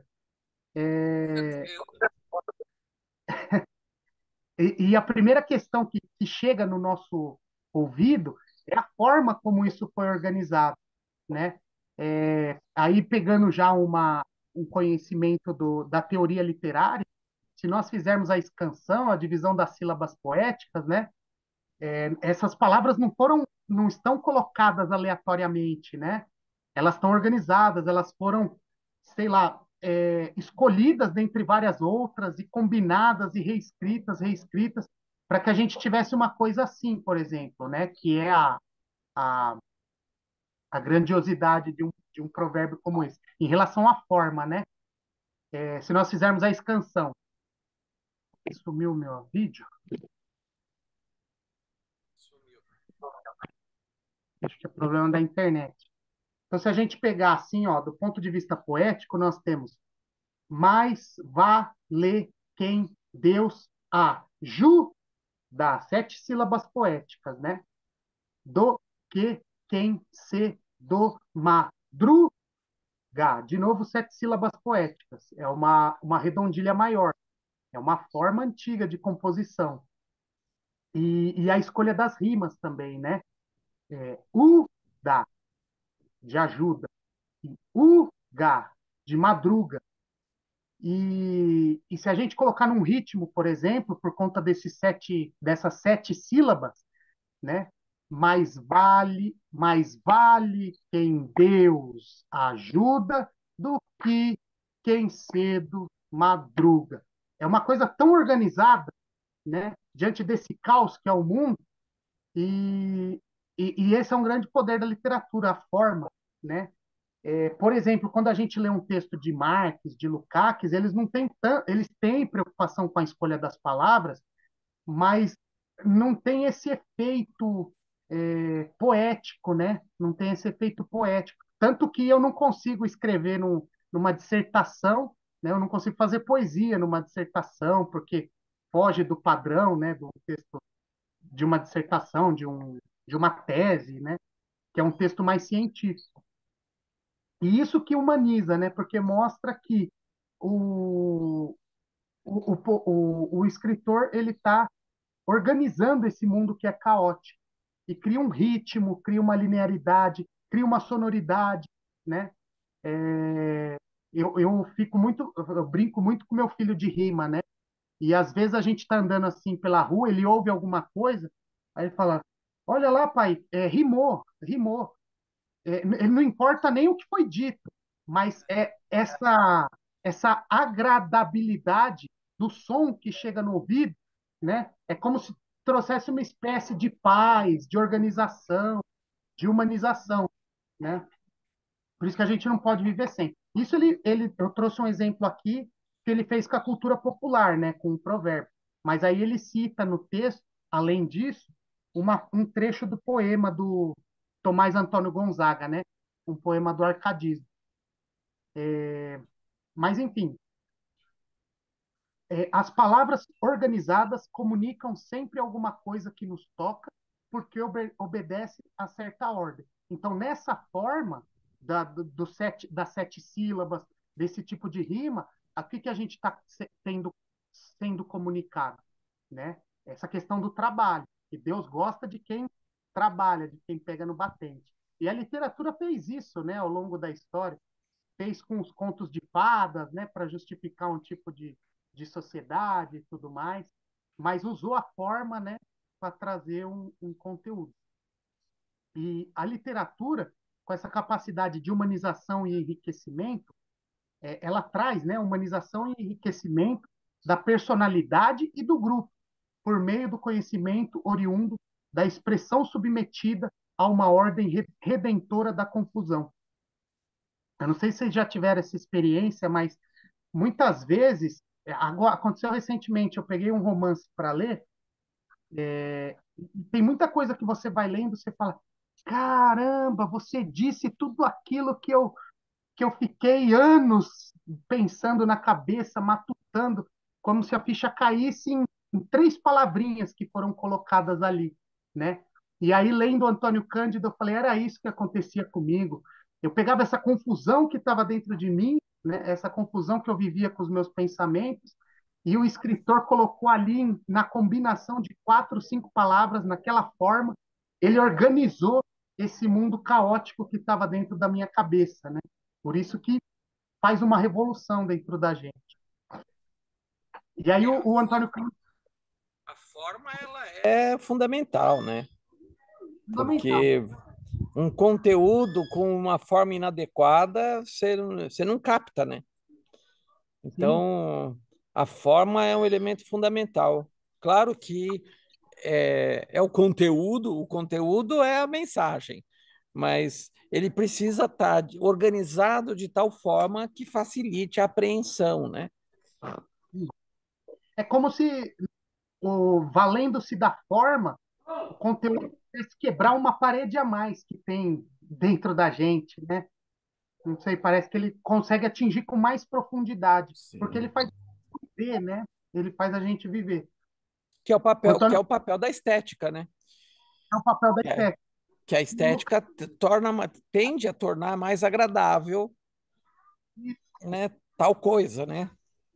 Tal o objeto. Lucas tem um livro assim, né, Cacau? A Oi? estética. O Lukács tem um livro. Tem, a discussão dele é gigantesca sobre a estética.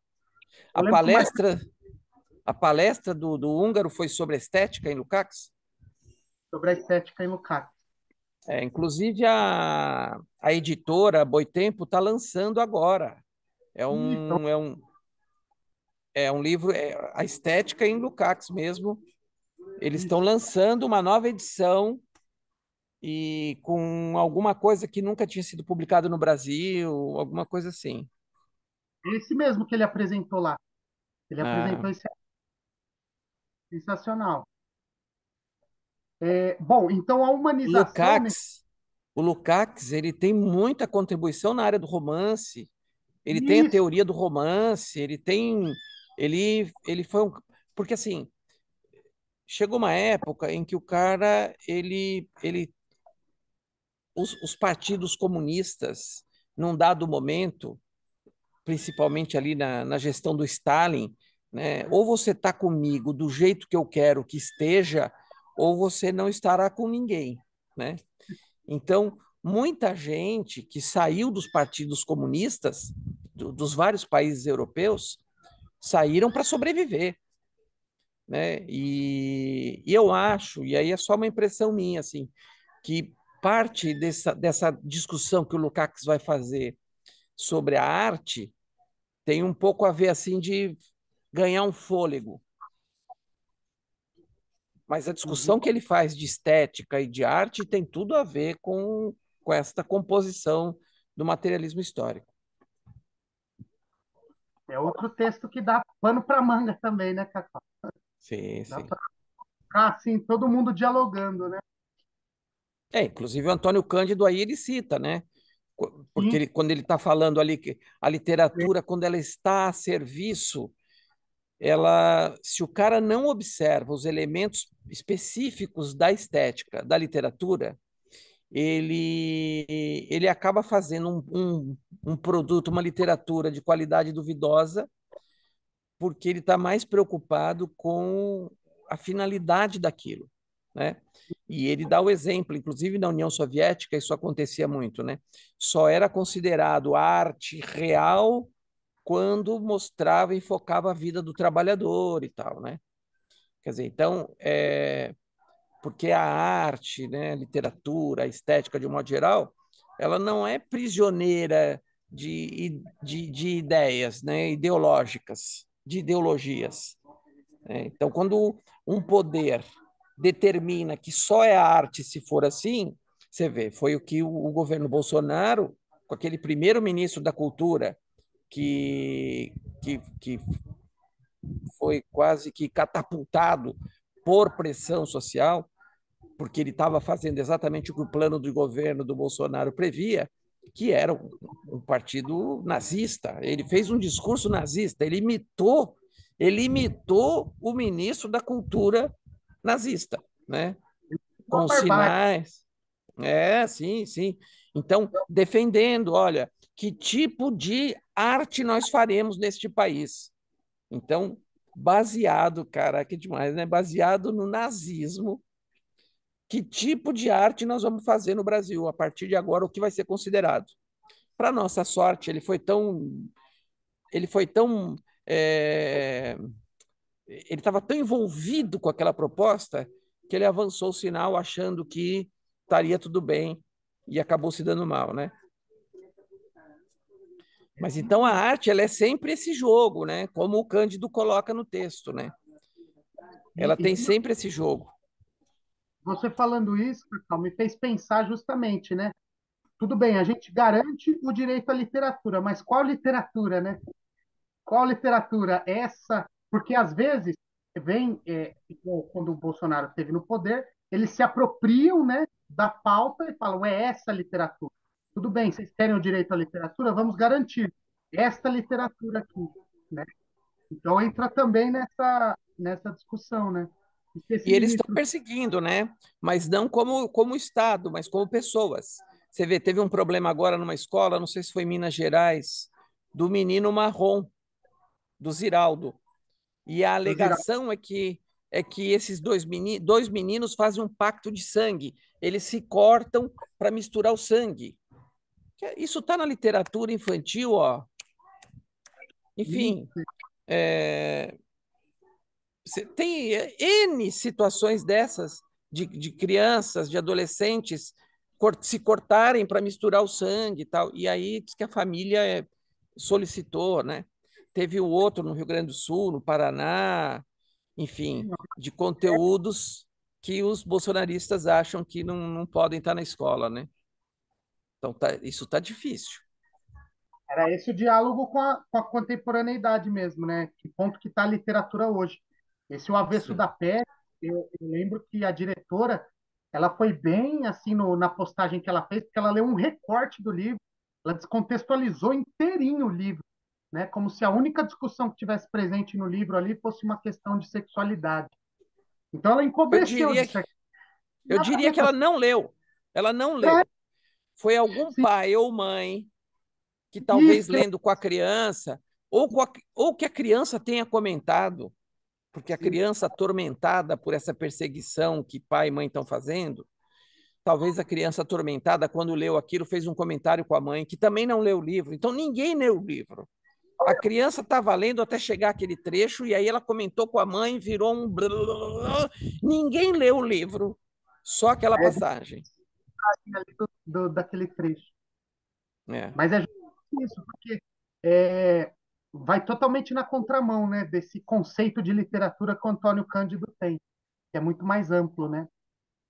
E aí, para finalizar, então, ele vai falar, como você apontou, Cacau, desse conhecimento latente. O conhecimento latente da literatura provém da organização das emoções e da visão do mundo.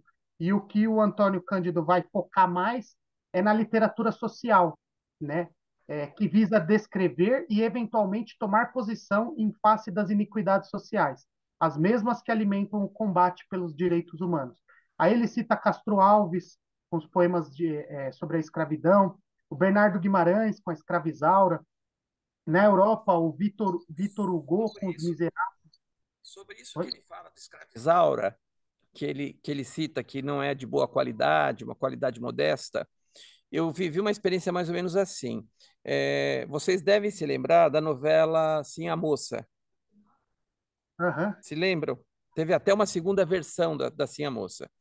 E eu gostava muito dessa novela desde a primeira versão e assisti na segunda versão também. E aí eu fui procurar o livro. Comprei o livro, Sim, a Moça. Tenho lá em casa. A novela é melhor que o livro. Vê, normalmente o livro é incomparável com qualquer filme, com qualquer novela, porque porra, no livro você não tem limite de página, você faz, né, você faz coisas que na dramaturgia você não consegue transpor, né? E eu tenho o livro em casa e realmente a novela foi muito melhor do que o livro. Então tem literatura que ela pode até te inspirar, como foi esse caso que ele cita da Escravizaura, que foi um sucesso absurdo, né, da Rede Globo, passado em não sei quantos países do mundo, né? A Lucélia Santos ficou famosa por causa da novela, enfim, no mundo inteiro, e ia dar palestra no mundo inteiro. Mas de um Sim, romance que talvez não tivesse, mas o dramaturgo, o cara que escreveu a novela, conseguiu trazer elementos que o livro não trouxe, né? Óbvio, outra arte, né? Outras possibilidades, enfim, não é comparando uma com a outra, mas são veículos diferentes e que propiciam coisas diferentes também, né? sem dúvida. Ele faz depois um panorama aqui no Brasil, né, desse regionalismo de 30 que denuncia a seca, a fome, a miséria, a desigualdade, a pobreza.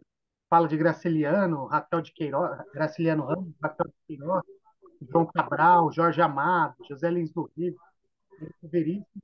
E nessa literatura social, o que está em jogo nesses exemplos é que o pobre, de fato, entra de vez na literatura como tema importante, tratado com dignidade e não mais como delinquente, como personagem cômico ou pitoresco, né? Ele vai ganhar projeção para a história dele, para o sofrimento dele, né?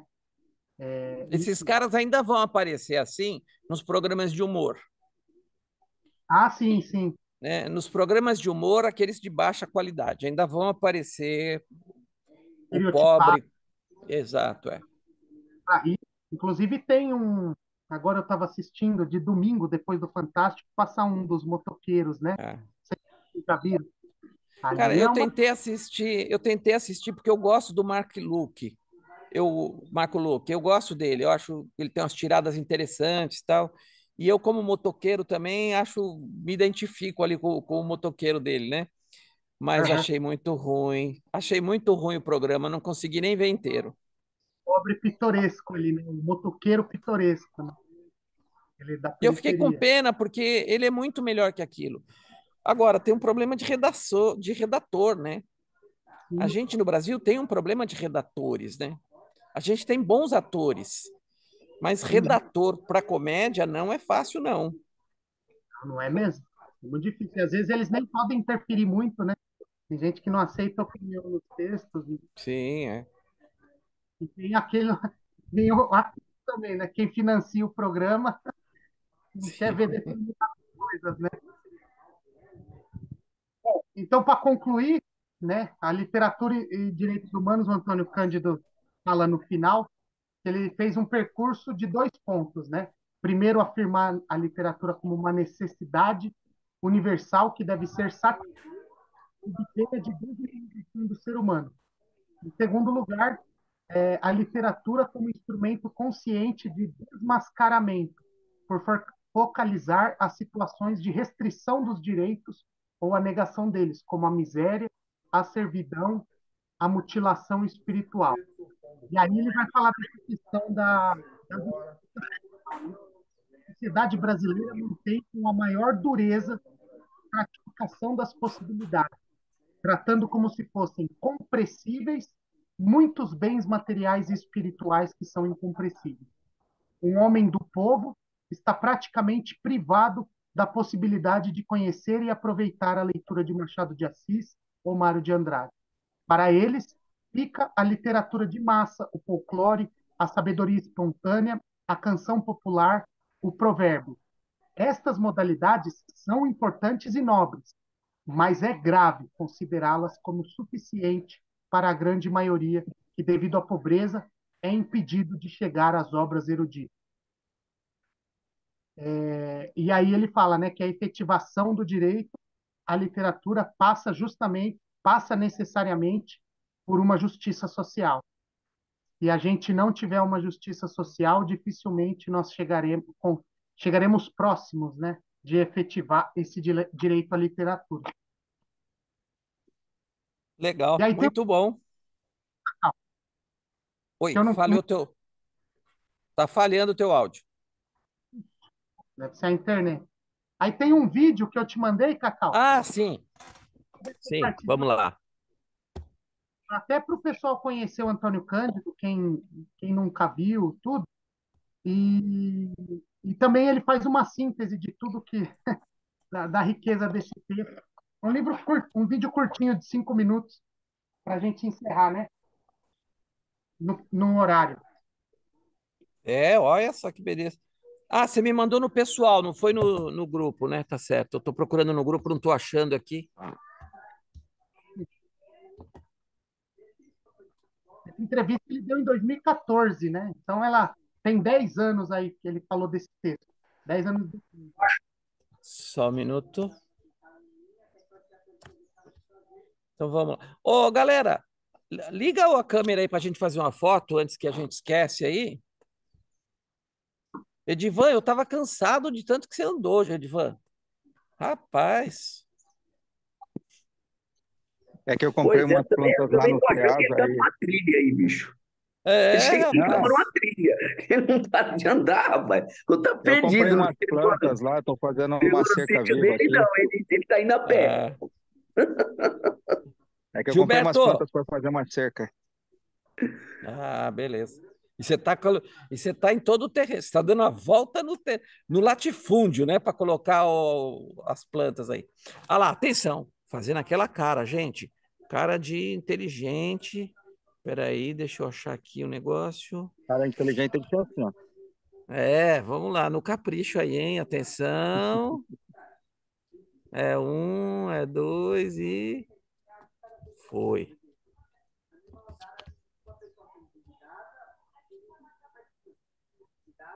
Espera aí. Ó. E Gilberto direto da Paraíba. O cara não tá fraco, não. Peraí. Ah, eu já voltei, né? Eu voltei segunda-feira, já tô aqui Ah, já já. voltou? Voltei, Ah, fiquei 8 dias lá com febrão, não aproveitei nada. Foi triste, difícil, duro, mas é isso que tem, não tem muito o que fazer. então vou soltar o vídeo aqui. Quantos minutos tem o vídeo, Bruno? 5 minutos? Tá. Vou soltar aqui.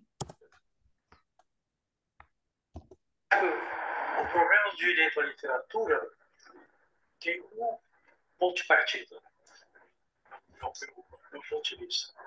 É que literatura é uma necessidade universal, experimentada em todas as sociedades. Desde as que nós chamamos primitivas, até as mais avançadas, o homem tem necessidade de fabular, a fabulação. Tá indo, gente? Eu acho que eu não compartilhei com o som, né? Tá Não, tá sim. indo o Tá som, tá sim. indo o som. Ah, tá Tá saindo o travando. som? Tá. Tá. Ah, tá. Eu achei que não tava. Então Porque é vamos uma lá. espécie de complemento da vida.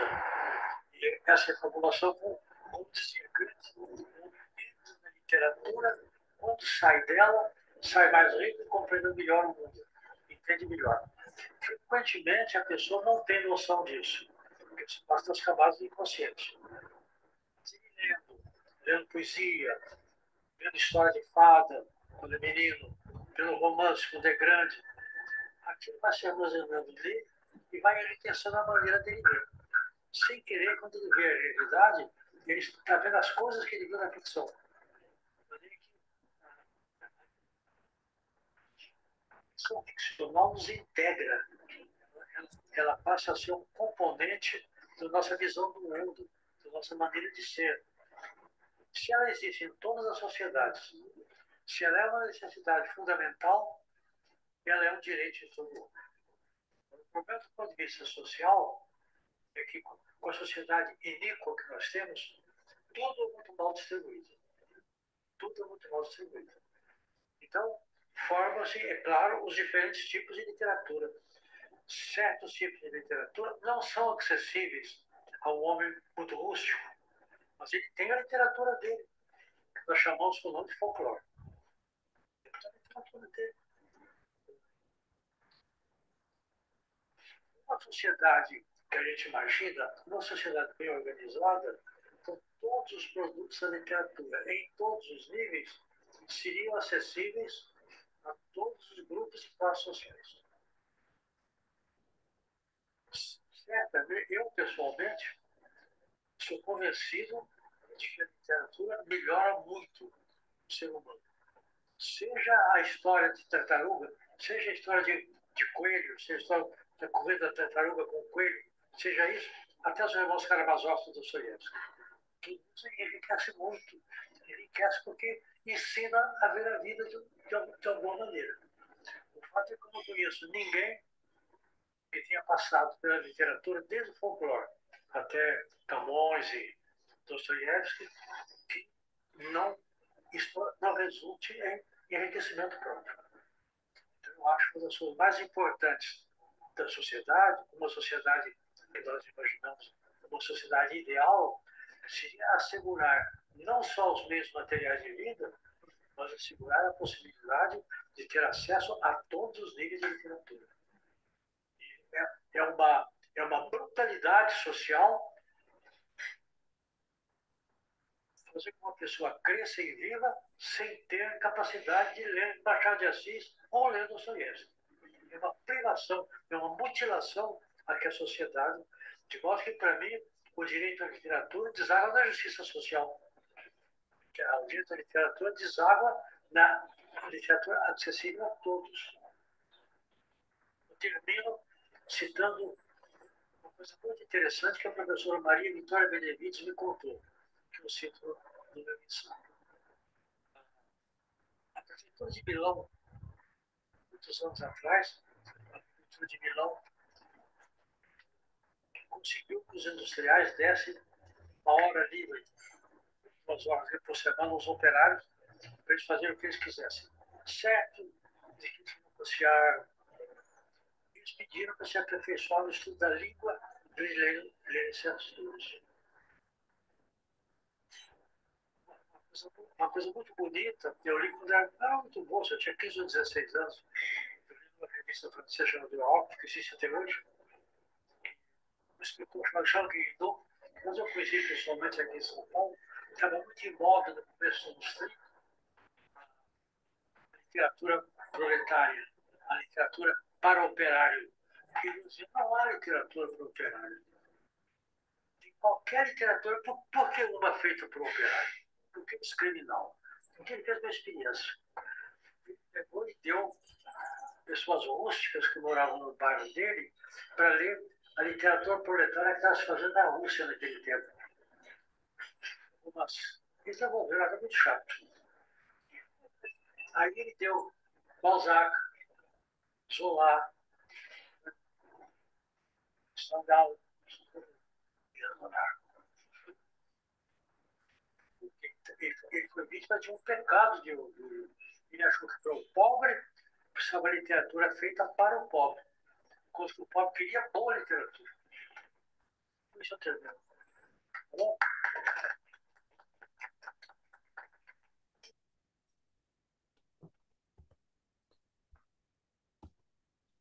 Muito bom, muito bom. Cacau, Fala, Giba. foi muito engraçado agora, muito interessante.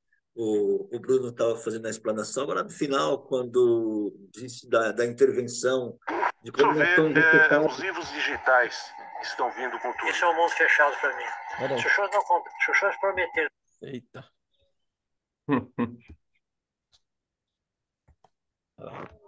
Oi. Então, de como nós somos afetados pela literatura, e imediatamente eu lembrei do Goethe, né, do Sofrimento Jovem Werther. E aí ele menciona aí, achei muito interessante, é aí que dá base que a gente compreendeu, né, que eu, pelo menos dentro das minhas limitações, compreendi e consegui captar bem a mensagem dele. Ele próprio menciona Goethe, foi bem legal, bem interessante. E parabéns, Bruno. E aí eu vou fazer uma provocação, porque nós estamos aí, aproveitando vocês aqui, nós vivenciamos aí o Bolsonaro, esse tempo obscuro aí, e vivenciamos também um pouco com Trump, e aí a gente ficou com, né, muito receio do Bolsonaro, da gestão do Bolsonaro, e achamos que com a eleição do Lula tivéssemos disseminado, tivesse exterminado esse medo da ditadura, esse medo do obscurantismo. Mas aí, agora eu fico pensando, eu estou vendo aqui o noticiário, a comunidade europeia está lá na extrema-direita e está avançando fortemente. Como é que vocês veem isso? Como é que é isso? Para onde a gente vai? E com né, esse fortalecimento lá na comunidade europeia, o Trump, a ascensão do Trump e com a grande corte dando alguns, não vou dizer que seja privilégio, mas algumas questões favoráveis ao Trump. Para onde a gente vai?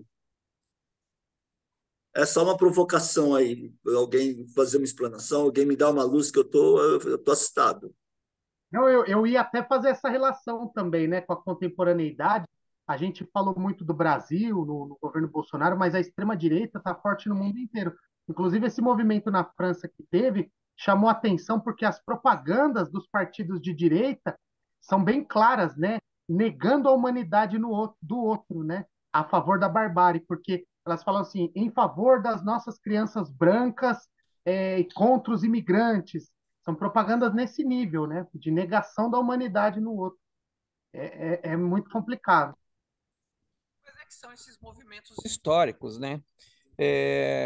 Enquanto a Europa precisava dos latinos, dos africanos e dos asiáticos para fazer o trabalho sujo, beleza, bem-vindos. Só que quando esses caras começam a tirar a cabeça para fora e querendo ser cidadãos e começando a trazer outros elementos para a cultura, pronto, já vira um horror. Isso acontece nos Estados Unidos, isso acontece na Europa, isso acontece no Brasil. Você vê, o Brasil sempre recebeu bem os imigrantes. Quando começaram a chegar os imigrantes haitianos e africanos, começou esse movimento bolsonarista do cara. Tinha vídeo de um cara num posto de gasolina ofendendo um haitiano que estava trabalhando num posto de gasolina, porque vocês estão tirando o nosso lugar de trabalho.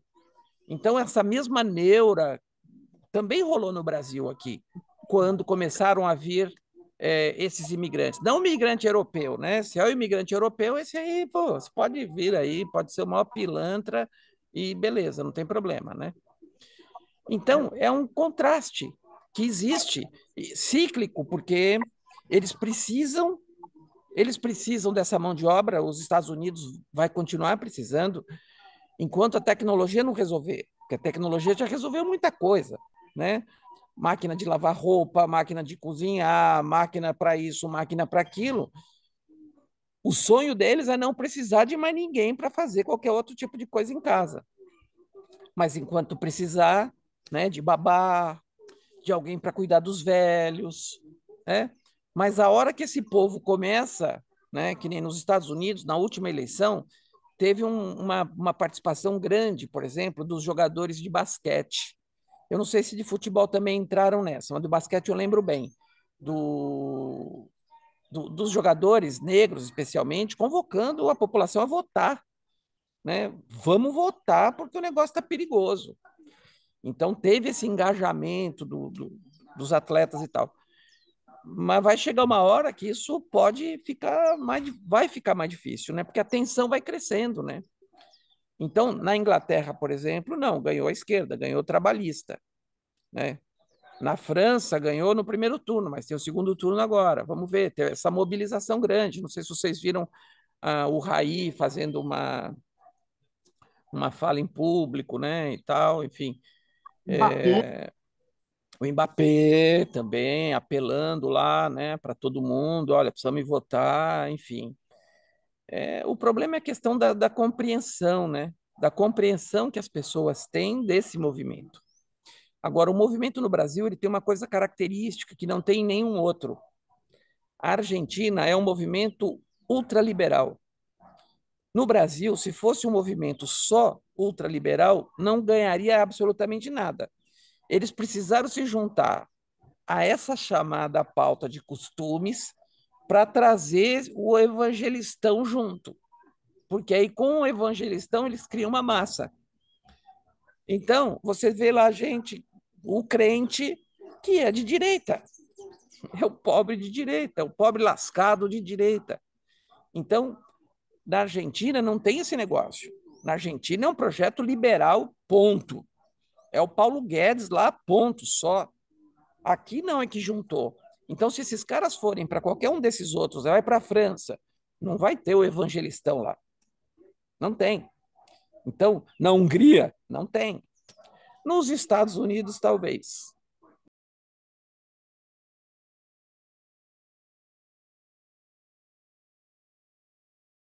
Essas religiões mais, Cristão, mais recentes, esses cristãos pré-cristãos, então lá, mas lá o nível de ignorância do americano sobre política geral, política internacional, é muito restrito. Então é fácil também de serem manipulados. Então, assim,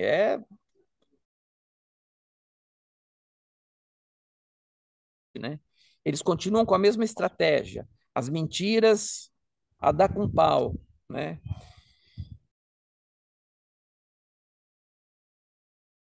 Muito bem, meninos.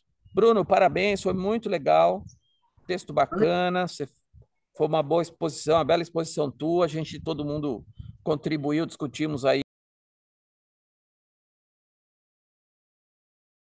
E se vocês pusessem, depois a gente fosse discutir, né? Acho que a gente pode continuar nesse modelo que acho que ficou legal, né? queria espero não ter acabado com o texto do Cândido, né? Porque é um texto grandioso e que dá pano para manga, né? Um texto Cacau. A gente que incomodaram a Europa e incomodam, né? A gente volta naquela discussão que os critérios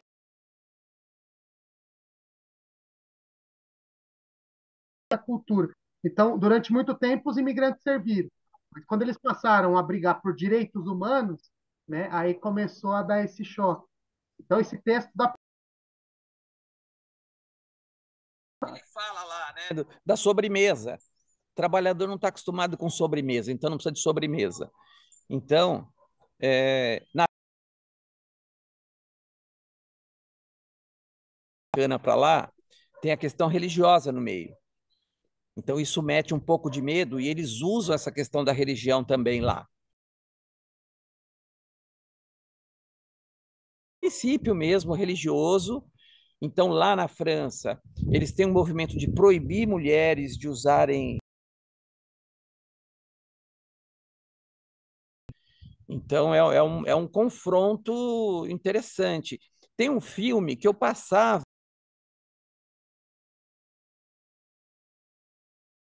mais antigos aqui, alunos meus, que é um filme que se chama Professor, Profissão Perigo, com Gerard Depardieu. É um filme francês, é uma comédia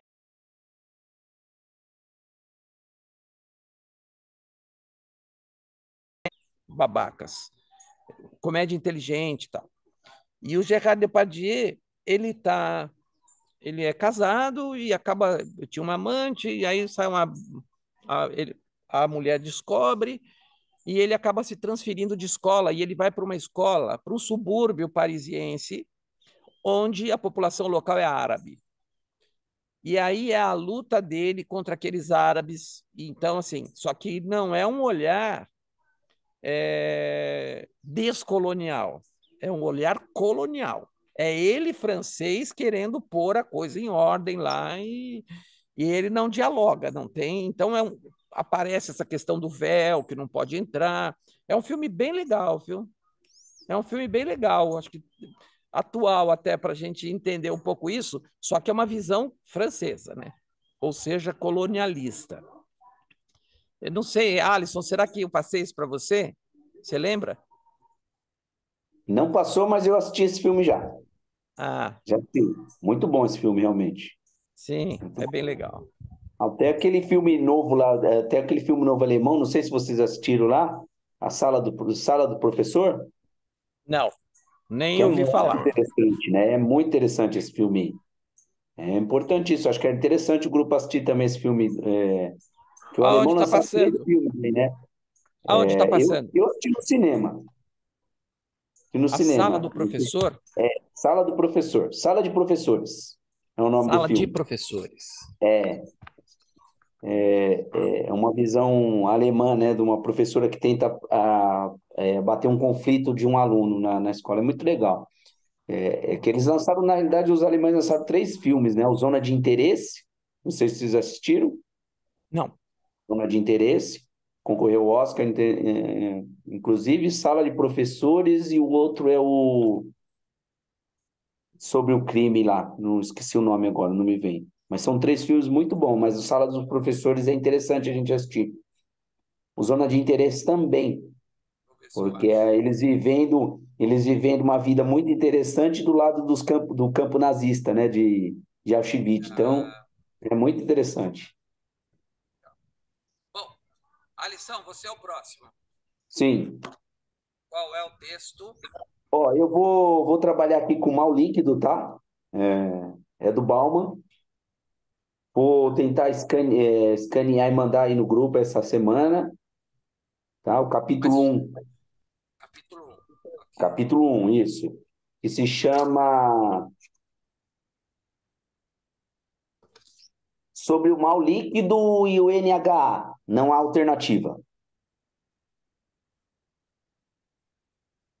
Todo. E o quê? Isso. Sobre o mal líquido e o NHA. Não há alternativa. N? NHA. Ah, não há Não. alternativa. Tá. É. Vamos achar um dia aqui, então. Vamos fazer isso aqui.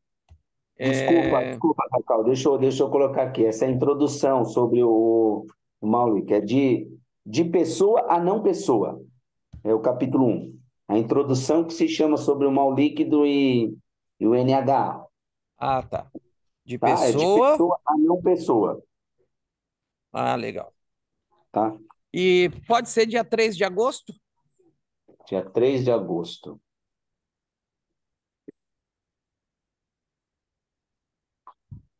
Por mim, tudo bem. Por mim, tudo bem também, tranquilo. Tudo bem. Beleza, Cacau. 13 de agosto. Ok. Edivan, Gilberto, tudo bem? Tudo 3 bem, de agosto? tudo bem. Fechamos, então. Valeu, gente. Ótimo. Valeu, Foi um ótimo Bruno. sábado. Foi um Obrigado. ótimo encontro. E vamos ver se no próximo lá a gente marca, voltando aí das férias, a gente marca um presencial aí, né? Ótimo. Pra gente. Não, Ô, Fra- sem pauta, Ah, que foi sem falado no pauta, outro, né? ô, sem Fra- pauta, só pra gente se encontrar pessoalmente. Posso sugerir aqui na chácara? Pode, claro. Pode. Opa, então, É, se quiserem, é já está Biritiba pré-marcado. Mirim? É Biritiba Mas nós não Mirim? vamos fazer Fica, essa caminhada que você está fazendo aí, não, né? Eu não vou aguentar. Eu não vou não, aguentar isso aí tudo, não, hein? eu estou plantando aqui. Fica depois de Mogi, mais ou menos uns 25 minutos. Eu gastei 1h10 hoje. Foi rápido, o trânsito estava bom. É, beleza, a gente acerta a data aí e vê como faz, tá bom? Beleza. Valeu, Valeu. gente. Valeu, Brunão, Valeu. parabéns aí.